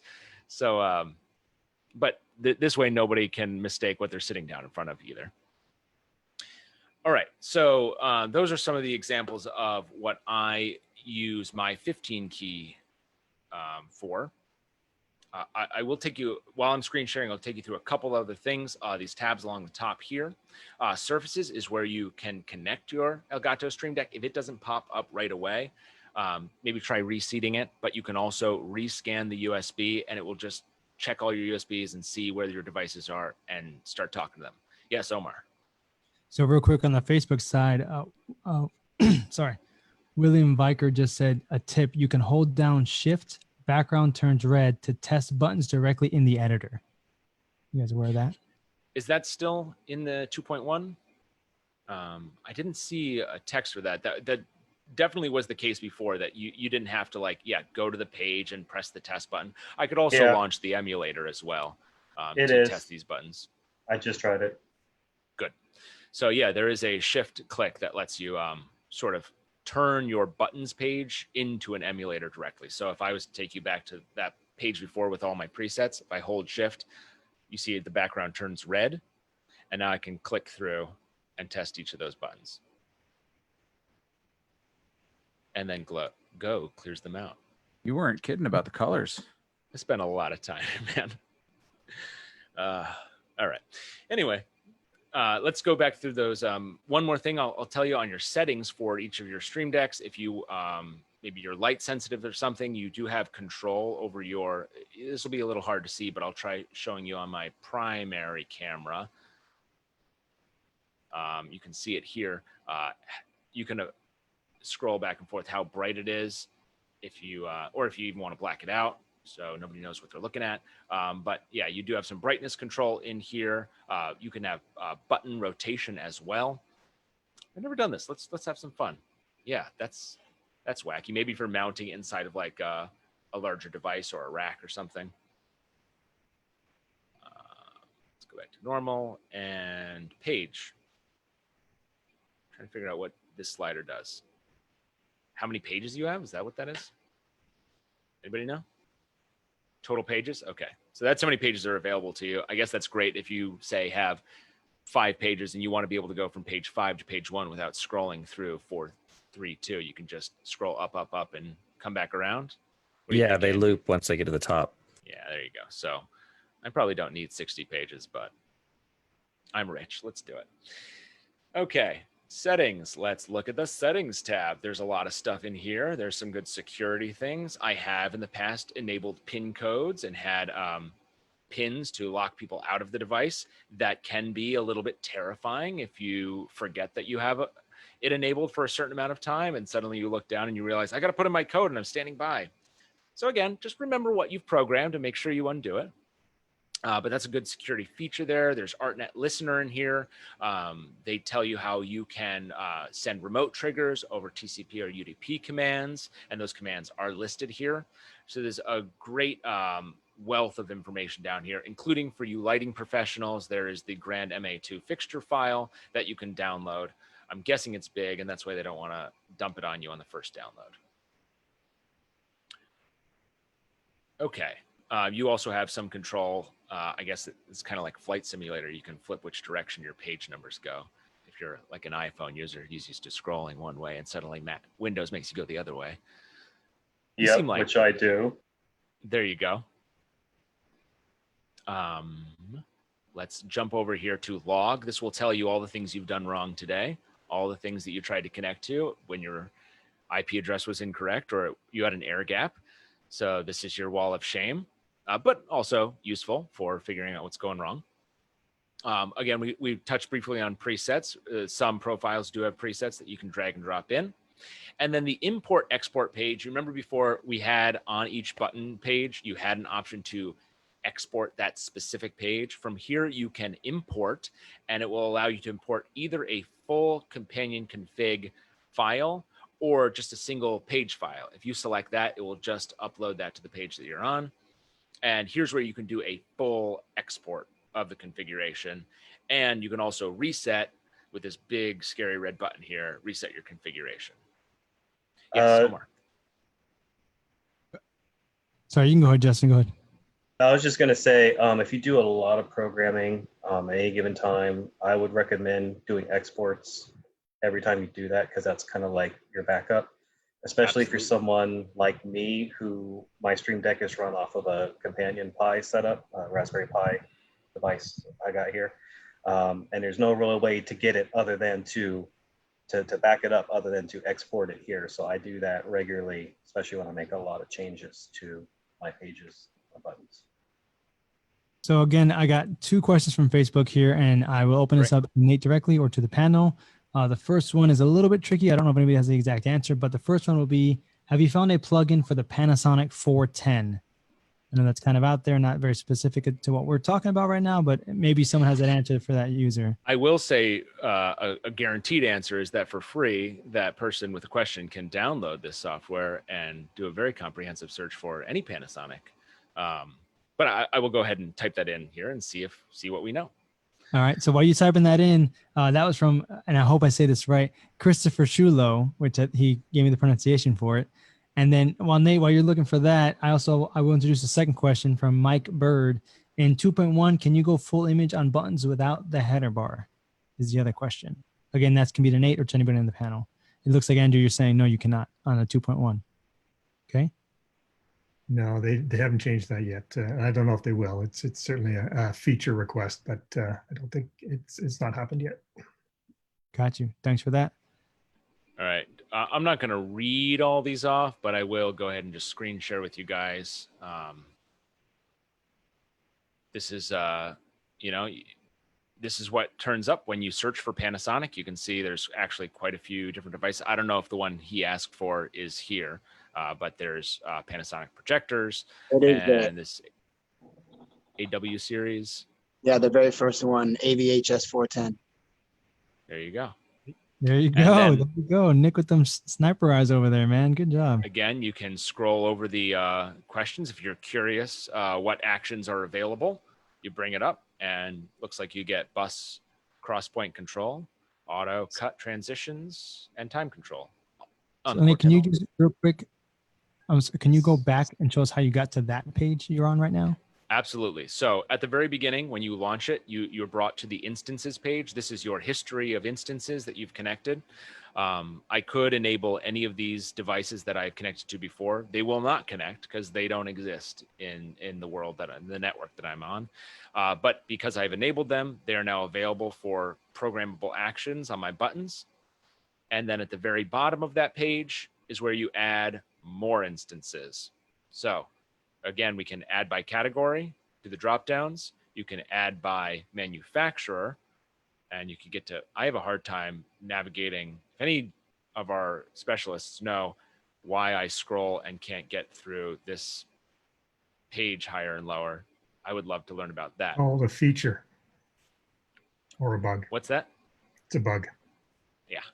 So I can look at anything from I to octopus. Maybe you guys will have better luck at home. But maybe I just want to work with Magewell today. Anyway, so down here again, there's a search bar. That's the most useful thing for me, so I don't have to figure out my way around that bug. I just type in whatever I'm looking for. If I'm looking for a Barco product, I can see what's available from Barco. If I'm looking for Panasonic or anything you can think of. If anybody wants to throw out some, while we're screen sharing, you can throw out some and we can just see what products are out there. There's a ton of profiles. Yeah, Omar. Sorry. So another, just real quick from William Viker again. The HS410 would also need an SD card inserted with a network control plugin in the switcher, and it's very limited what you would be able to do with it. So that's a pro tip there. And then another one from him as well. I think this is touching on what you were saying, Nate. Scrolling bug. Sorry. Thank you. Thank you, Andy, and thank you, whoever told you that. It's a bug. Makes me feel better. Andrew, maybe you can talk about the couple of modules you've developed while we're looking at that. Nate, if you want to screen share that so you can pull up the ones. All right, great. Yeah, very good. I will do that. Well, I'm not sure how this all started, but I got interested in the Stream Deck through some friends of mine. And I started off first with Companion as well. I didn't even look at the original software because Companion was the most interesting thing. I think I actually started with Companion even before I had a Stream Deck. So that was kind of cool. And I've always been interested in automation and control systems. So I was looking at controlling Yamaha mixing boards to start with. And there was already a module in there, SCP module. So I took a look at that and modified it and updated it a bit. And through that, learned how to create modules. Created a couple of other modules, one for Alan and Heath, and some stuff like that. You were talking before about how people use the Stream Deck system. I came from a different direction. I was always, using automation stuff, like I use DAW software and MIDI software and things like that. They always had a learn function. So I thought right away that was something that the workflow I wanted to do. So my modules all have macro functions or learn functions, I guess you'd call them. So as the way you're creating your buttons and how you set your text and set your automations and things like that for each of your buttons. My modules don't really work that way. You basically put them in record, you do a bunch of functions on the surface, and then you hit and you stop recording, and that now is a button full of functions. Whatever functions you just did, that's what that button does. So that kind of fits with the way I learned how to do other things. So you can obviously, it works a little bit differently. And I like the idea that you don't really need to go into the GUI to make changes. You can just use the Stream Deck directly. You can record on the Stream Deck, make your changes, do whatever you need to do on your mixing board, hit play, and then it just works. So I found that to be very fast when you're mixing when you're using a mixing board, you got to be quick at what you're doing. You sometimes don't have time to go up to a screen and do those kinds of things. So that's what I learned about. So I also wanted to say that the companion group, let's say, of people that work there are amazing. They're absolutely incredible at what they do. They're super helpful. I didn't even know how to program the language that they use called JavaScript. I'd never used it before. I learned tons from all the people that are there. Super helpful, great community of people. If you ever have any issues, any problems, you go to the Slack group, ask a question, within 2 seconds, somebody's got an answer for you. And they're always super supportive and really helpful. So it's been a lot of fun. So Andy, while we have this up on the screen, in your Yamaha SCP, you have this learn function. So that's what you were just talking about for creating macros with a CL or QL console. Correct. And a TF. The SCP module works for the TF and the CL and QL consoles. And being an audio guy, that is huge because that's one of the things that constantly people are asking about with Yamaha consoles is how do I program macros? So this saves you having to do all of those steps that Nat was showing us earlier of setting your timings, because this is going to do all of those things for you. Yeah, I found it to be, a very quick way to do stuff, so people don't go. And especially with the Yamaha stuff, there's a lot of functions. You notice in your drop downs on the video stuff, sometimes there's only 8 or 9, 10, 20 different little things.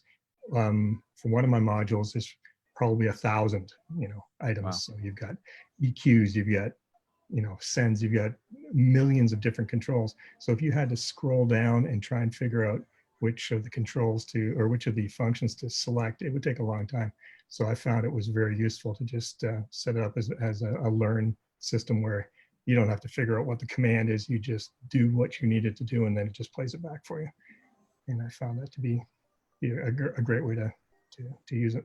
Absolutely. So I come from a theater background and did a lot of theatrical lighting, and timing of cues is so important and so determined by sort of like artistic vision. And so to be able to sit there with a lighting designer, for example, if you could do if a lighting profile had a learn function, it's very useful to have somebody say, okay, and now this goes, and now that goes, and this goes. And so you can have this feel without that person having to be there to call the show every single night.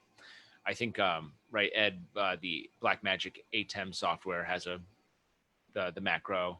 Yes. Yep. Right, and then you can trigger them here. Mm-hmm. So I think learn functions are incredibly useful and probably saves both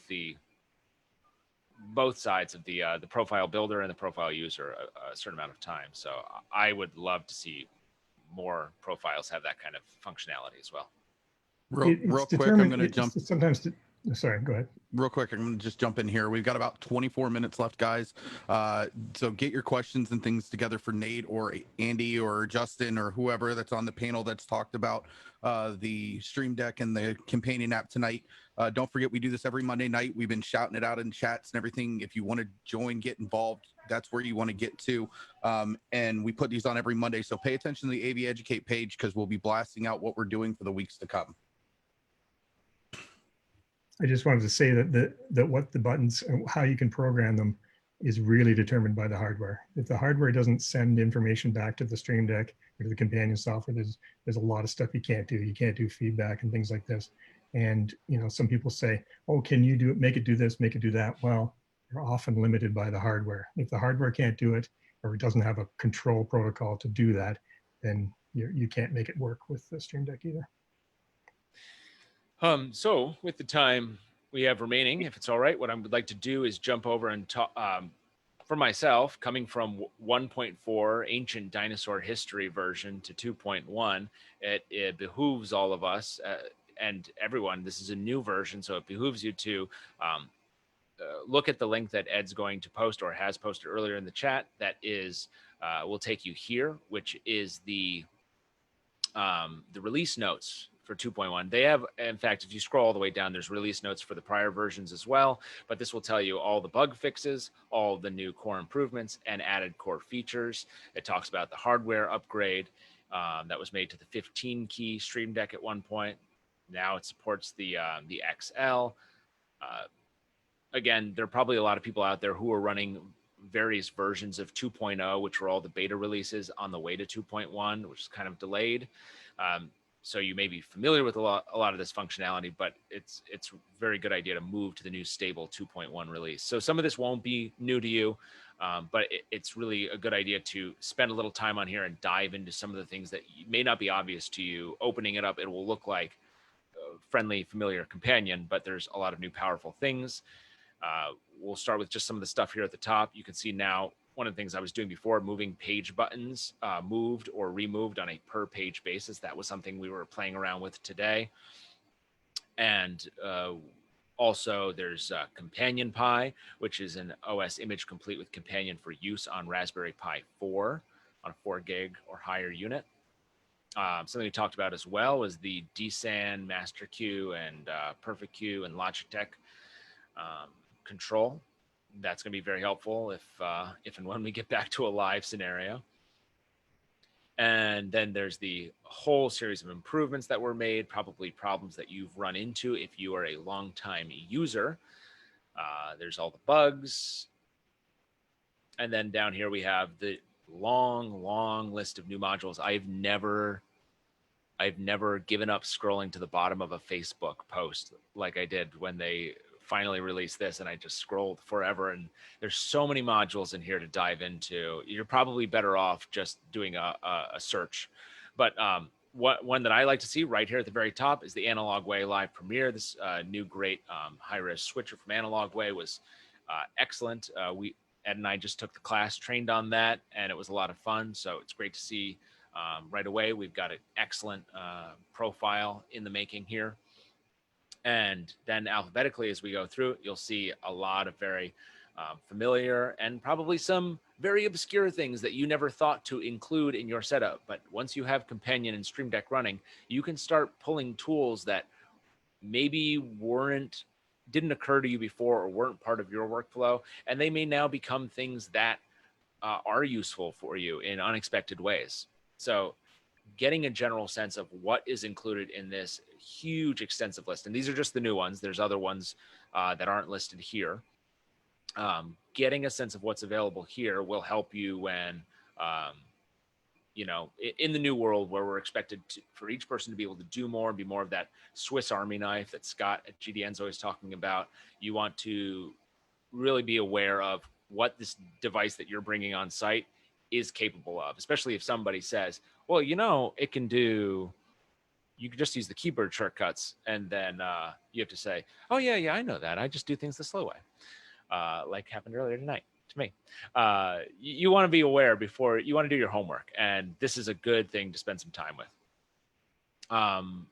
But it is literally the last thing on this page. There's just a million freaking profiles here. So do it on your own time. If you have any other questions about higher level functionality or specific profiles, you can reach out to Companion. You can connect with them. You can also, there's incredible YouTube videos that are out there that do specific dive-ins on certain profiles, certain hardware. If you want to add hardware and you know what the profile is, but you don't know how to program the original machine, learn. There's so many resources out there to really make the most out of this very, very affordable device and combined with this absolutely free and wonderful software. And one more time, let's just, for the heck of it, remind you to donate to them. Please donate, because this is an incredible, powerful, valuable thing. And they could really use some remuneration to make sure that it continues growing into the future for us. Yes, Omar. Sorry, I'll let Bodhi go first, and then I'll go. So this was the updates that were added to the new changelog, is what you were going through, Nate? Yeah, this is 2.1. This is the stable release, first one since 1.4. So there's been a long time since 1.4 came out. And a lot of people have been working with it. They've been telling you, just use the beta 2.0. We promise you it's stable enough for your show. We're just not calling it a full stable release. So a lot of people will be familiar with many of these, but there were many iterations of 2.0.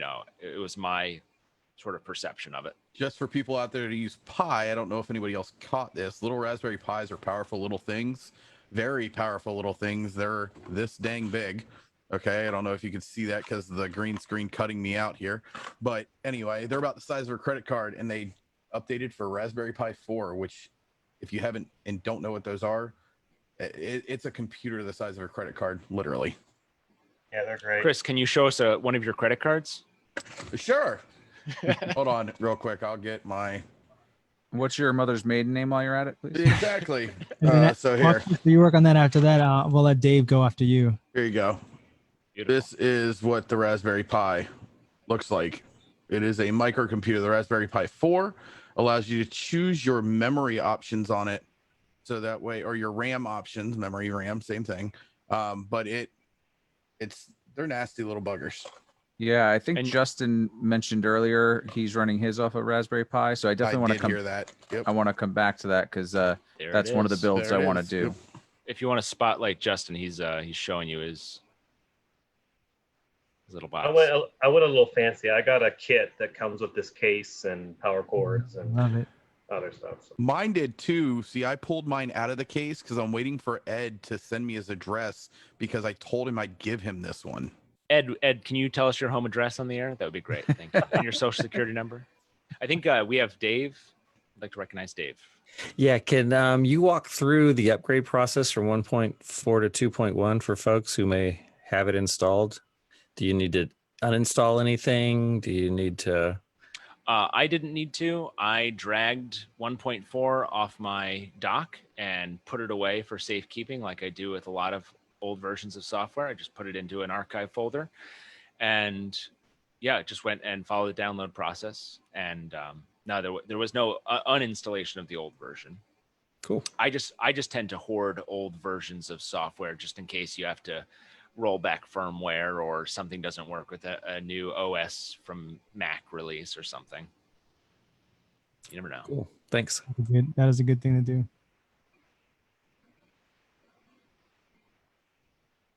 That said, I do live on the edge and I am running whatever the latest Mac OS is. I think Ed was saying like a couple weeks ago, oh, I would never do that. It's like, oh, I think I trust Apple too much.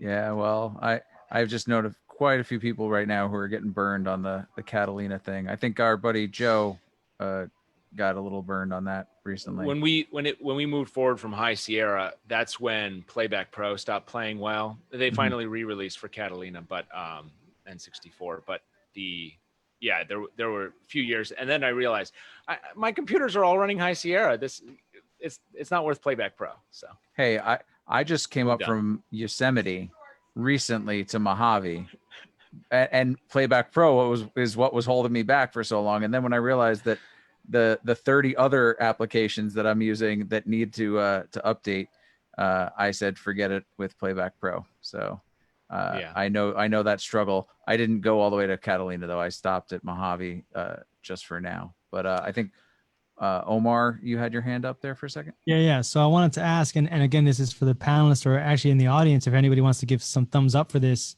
or maybe it's not as complicated as I'm thinking, is the Raspberry Pi. Is this something that we can dive into on another talk, or is there enough time left on this talk to dive into how to set that up and configure it? What are you guys' thoughts on that? Should we schedule that we for have some time? 13 minutes left. You're not going to be able to cover that in 13 minutes. You're going to definitely need a whole nother segment for that. Got it. But if we want, Yeah. do we get a thumbs up? I would tune in for 2 hours of that for sure. Okay. Anybody else got anything? Because maybe we bring Justin on board as our special guest, and he can kind of go over his setup and how he uses that and how he got it up and running.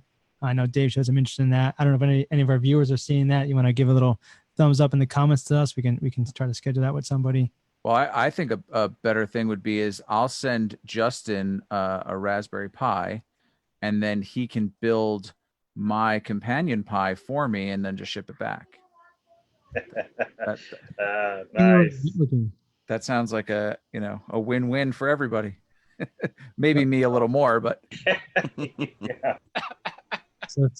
So Justin, send Bodie the address to get that one. They send him that one. Is that what we're doing? Yeah, that's basically what I just got told. Well, so that's a good question though, because you have a Pi 3, from what I remember, and are we able to?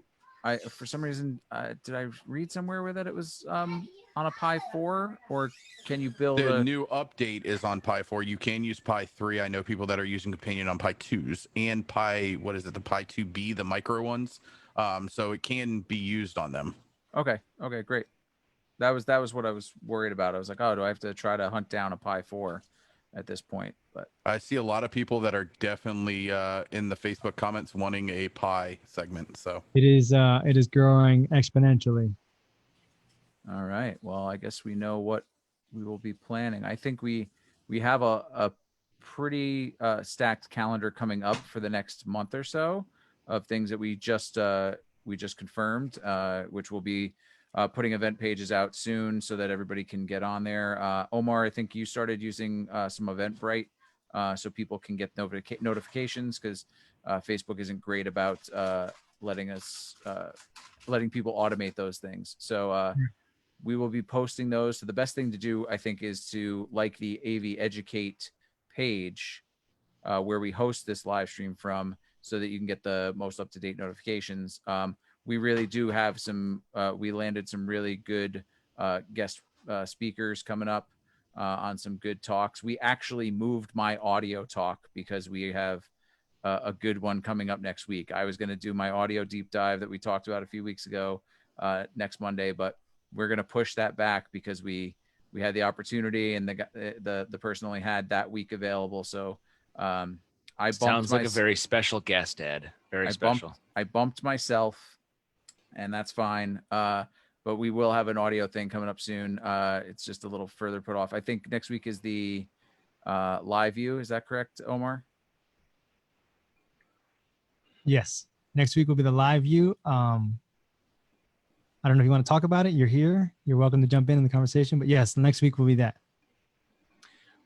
Let me throw in one more thing, if I can, before we go move ahead. on. Just one more thing about Stream Deck. I've not done a lot with the Stream Deck software, as I said earlier in the show. I did recently download and install one plugin, which is a Zoom plugin, and that is a little fun to play with. There are just, as somebody now who's realizing that there's more and more hardware between me and my controls to mute and open my video and everything, which, I hope that it gets more robust. They let you like toggle your cameras and everything, but it's a good start. And so that's something else to the latest Stream Deck update for Elgato software was to integrate Pi into it. So, or not Pi, Zoom into it. I got Pi on the brain, but Zoom into it to where it has Zoom controllability. So you're able to go in and actually control camera changes like Ed's doing on a switcher. You're able to control mute and video toggle delays on the Stream Deck app. I think, Ori, you just you set yours up with Zoom, didn't you, this week? Yeah. I set mine up a little bit differently. I was a little concerned about so if I understand correctly, at least for what I found, you can only run the Zoom plugin on Mac OS because it is Apple script dependent. I thought I saw instructions for. I am Mac, so I did it on that side, but I thought I saw instructions for a Windows install. Right, I did it on a Mac as well. If anybody has some insight as to the Windows side of things, that would be good. There is a Windows side for it. Okay, great. But I was a little concerned about the hotkeys being a little too easily triggerable on my Mac, going via the Apple script route. Because that's really all it's doing is, or I guess the older version of this is what I must be running. And so I have mine set up to just trigger a hotkey switch right from Stream Deck to run the mutes and the show and hide video. Got it. Gotcha. Is there a way that it'll bring focus to Zoom if you're in another app? That's one thing that catches people a lot. That's one of the options in the plugin, I think. Yeah, that's one of the things I do with my Zoom. I don't have my Stream Deck running my Zoom yet, but I use one of the global hotkeys for muting and unmuting my mic instead of using spacebar, because I've gotten caught a couple times where, excuse me, where I was in the chat window for a second. I went to hit spacebar to unmute my mic, and then I end up with a whole bunch of spaces in my chat. So instead, I use the shortcut of Shift Command A on my Mac to mute, and then no matter what I'm in, it brings the focus back to Zoom to do that. Omar. Yeah, so just a couple of things. We're back in track now, but so William Viker again said that there's 245 products that have been on the news update. That's what they added to all those functionality wise. He also left, for anybody watching this after the fact that is not here with us live, he also left a whole page that Nat was showing us that shows all the kind of support softwares, and he goes into the nitty gritty of that. And then I see that it got answered already, but one of the Scott Monroe was asking, where do you get the Zoom plugin? I think Bodhi, you answered that already. Is that correct? Yes. Yep. So that's it on the Facebook side. I will say also real quick, I just want to give a special shout out to somebody real fast. At the very beginning of this, when we started, oh no, I can't find it now. And now I'm a horrible person because I can't find it. Someone gave us a very good compliment. Just on that point you mentioned, that there is a whole side. I was a little glib at the beginning when I said I never ever use the Streamdeck app, but for some people that is their whole integration. It is very, very powerful. There are many, many plugins, and again, with doing your homework and your due diligence, really spend some time looking at the plugins that are available, because all of the stuff that's more on the Elgato side of the Streamdeck ecosystem and not on the companion side, that they are getting closer to working together, but it really behooves you to know what functionality is on each side. Again, if you're going to get into multiple Stream Decks, you might as well be able to increase your functionality.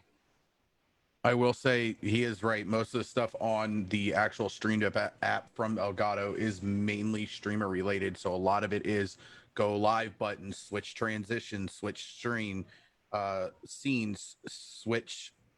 I mean, it's a lot of user interfaces for streaming themselves. But there are other companion, like he said, other plugin apps on there that do cross. Some of them are camera switchers. If you have, like for instance, I use one camera on my stream. I do have another one. I just don't have it set up. But I could program the Streamdeck to switch between cameras. So that's in the actual plugin itself. That's something that's found in the plugin. So there are things there, and they are coming very close together to being an integrated unit. I don't ever see, honestly, the Streamdeck app becoming as useful as Companion is, though.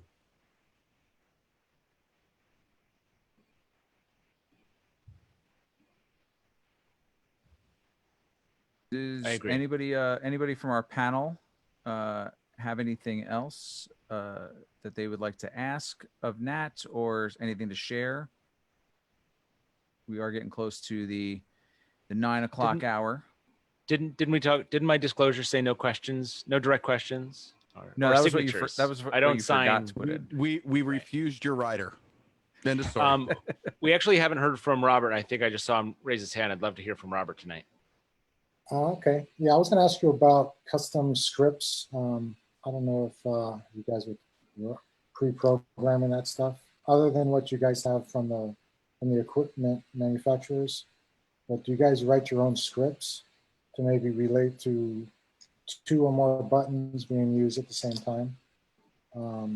Maybe like if you press one button, if that button's pressed and you press another button, it will do something. But if you press button 2 and that other button, it'll do something different. Maybe a combination of buttons. Yes, I hate to admit it. I do some shorthand script writing. So yes, I did have one where it was my go live function, and then the secondary button was a extended go live button, basically. So if I had it set up to where it was a certain amount of time that would run, and if I needed more time, I could hit that button, which then would integrate and re-loop the first button for another 10 minutes. So yeah, I've wrote my own script out on a couple of line items that I needed to operate a certain way that I wanted it to.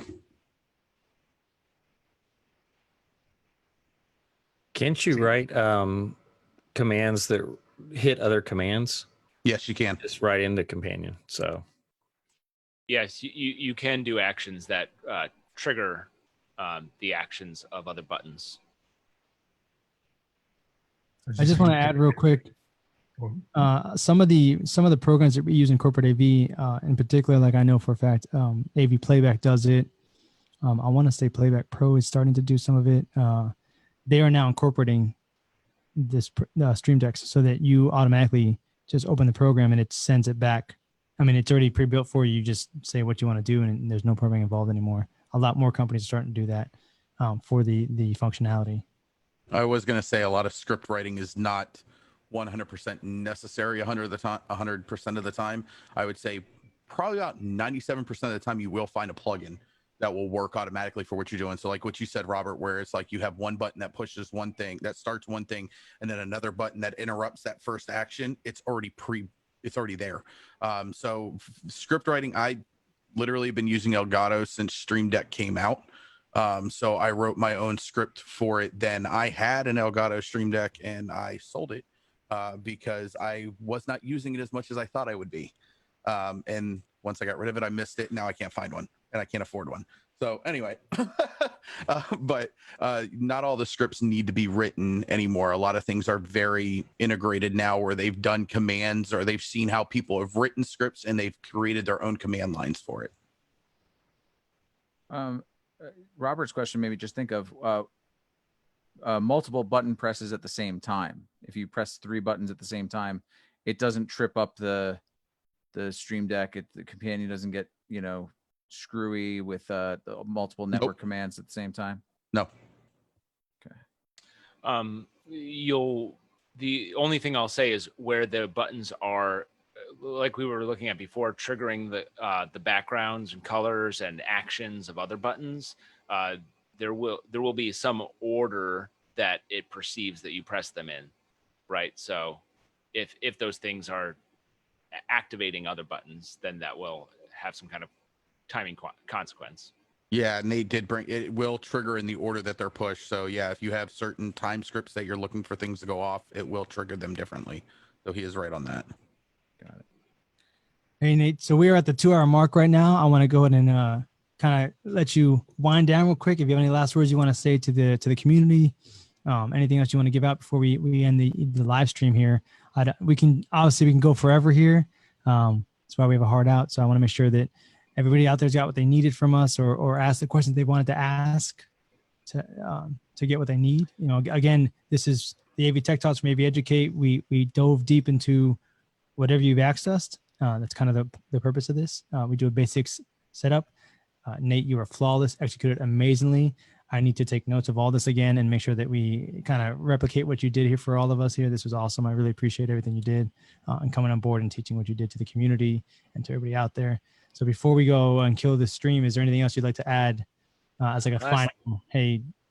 So I will just one more time beat that dead horse of please don't just click download, consider clicking donate. In fact, if you find yourself on a job where somebody puts out 10 pieces of equipment in front of you and says, you want to make your day rate, you got to do all this stuff, and then Companion and Stream Deck help you get it done, you owe them $10 for that day. So any chance you get, give them a little something. It will really help this continue to grow. This is free. This is open source, and it's very powerful. I also want to, recognize that I am running, the Roland V-60 was very helpful tonight. So thank you, Roland, for making my prosumer video dreams happen. That's it for me. Awesome. I appreciate that. And again, before we end the night here, I want to give the floor to Chris Bodie for being here as well, our IT guy, a guru on the other side of this, and to Ed Wallach, the brains of the operation here. Do you guys have any final words you want to say to our viewers, to our audience, to anybody watching this in post and pre, anything like that? Anything you guys want to dive deep into, do not hesitate to ask questions. We've got a great mind of people here that we can bounce ideas off of each other in order to get it done for you. When we do the Raspberry Pi thing, obviously Justin can definitely guide us and help us with that. I'll put together a little diagram how I can make your Pi an emulator for any game you want to play. So I'll dive into the IT background and script background for you guys. So we're not just talking about Companion, we're talking about other things with it as well. So no pressure, Justin. Great. Nat, go ahead first before. One more thing, something I've started using recently is Camo for using my iPhone to bring my iPhone in as a webcam. And I would love if any Companion profile writers out there would like to dive into that, and they'll probably all just tell me do it myself, and maybe I should, but this is something I'd love to be able to like scroll through cameras and do other cool stuff with. So if anybody wants to take that on, I must say I'm insanely jealous at some of y'all's setups compared to mine.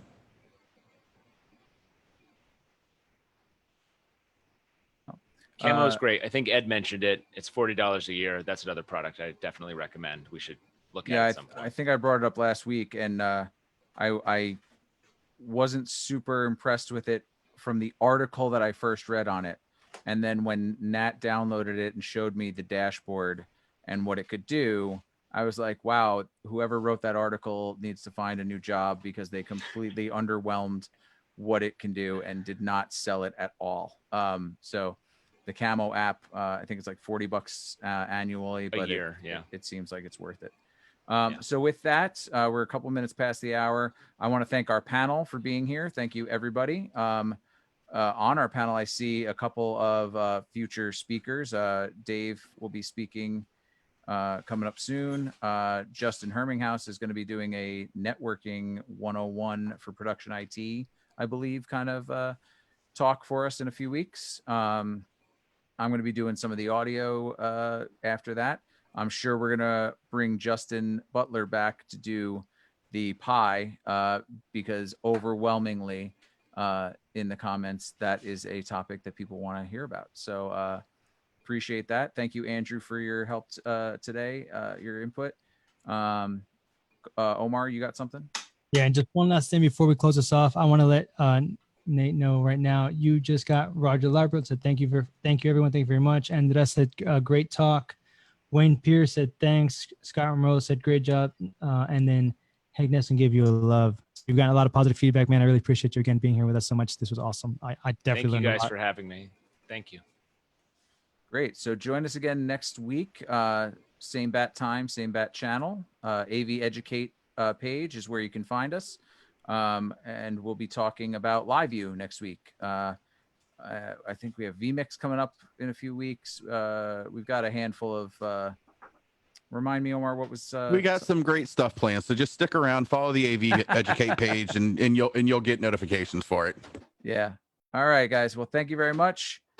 Have a great night, and we'll see you next week. Bye.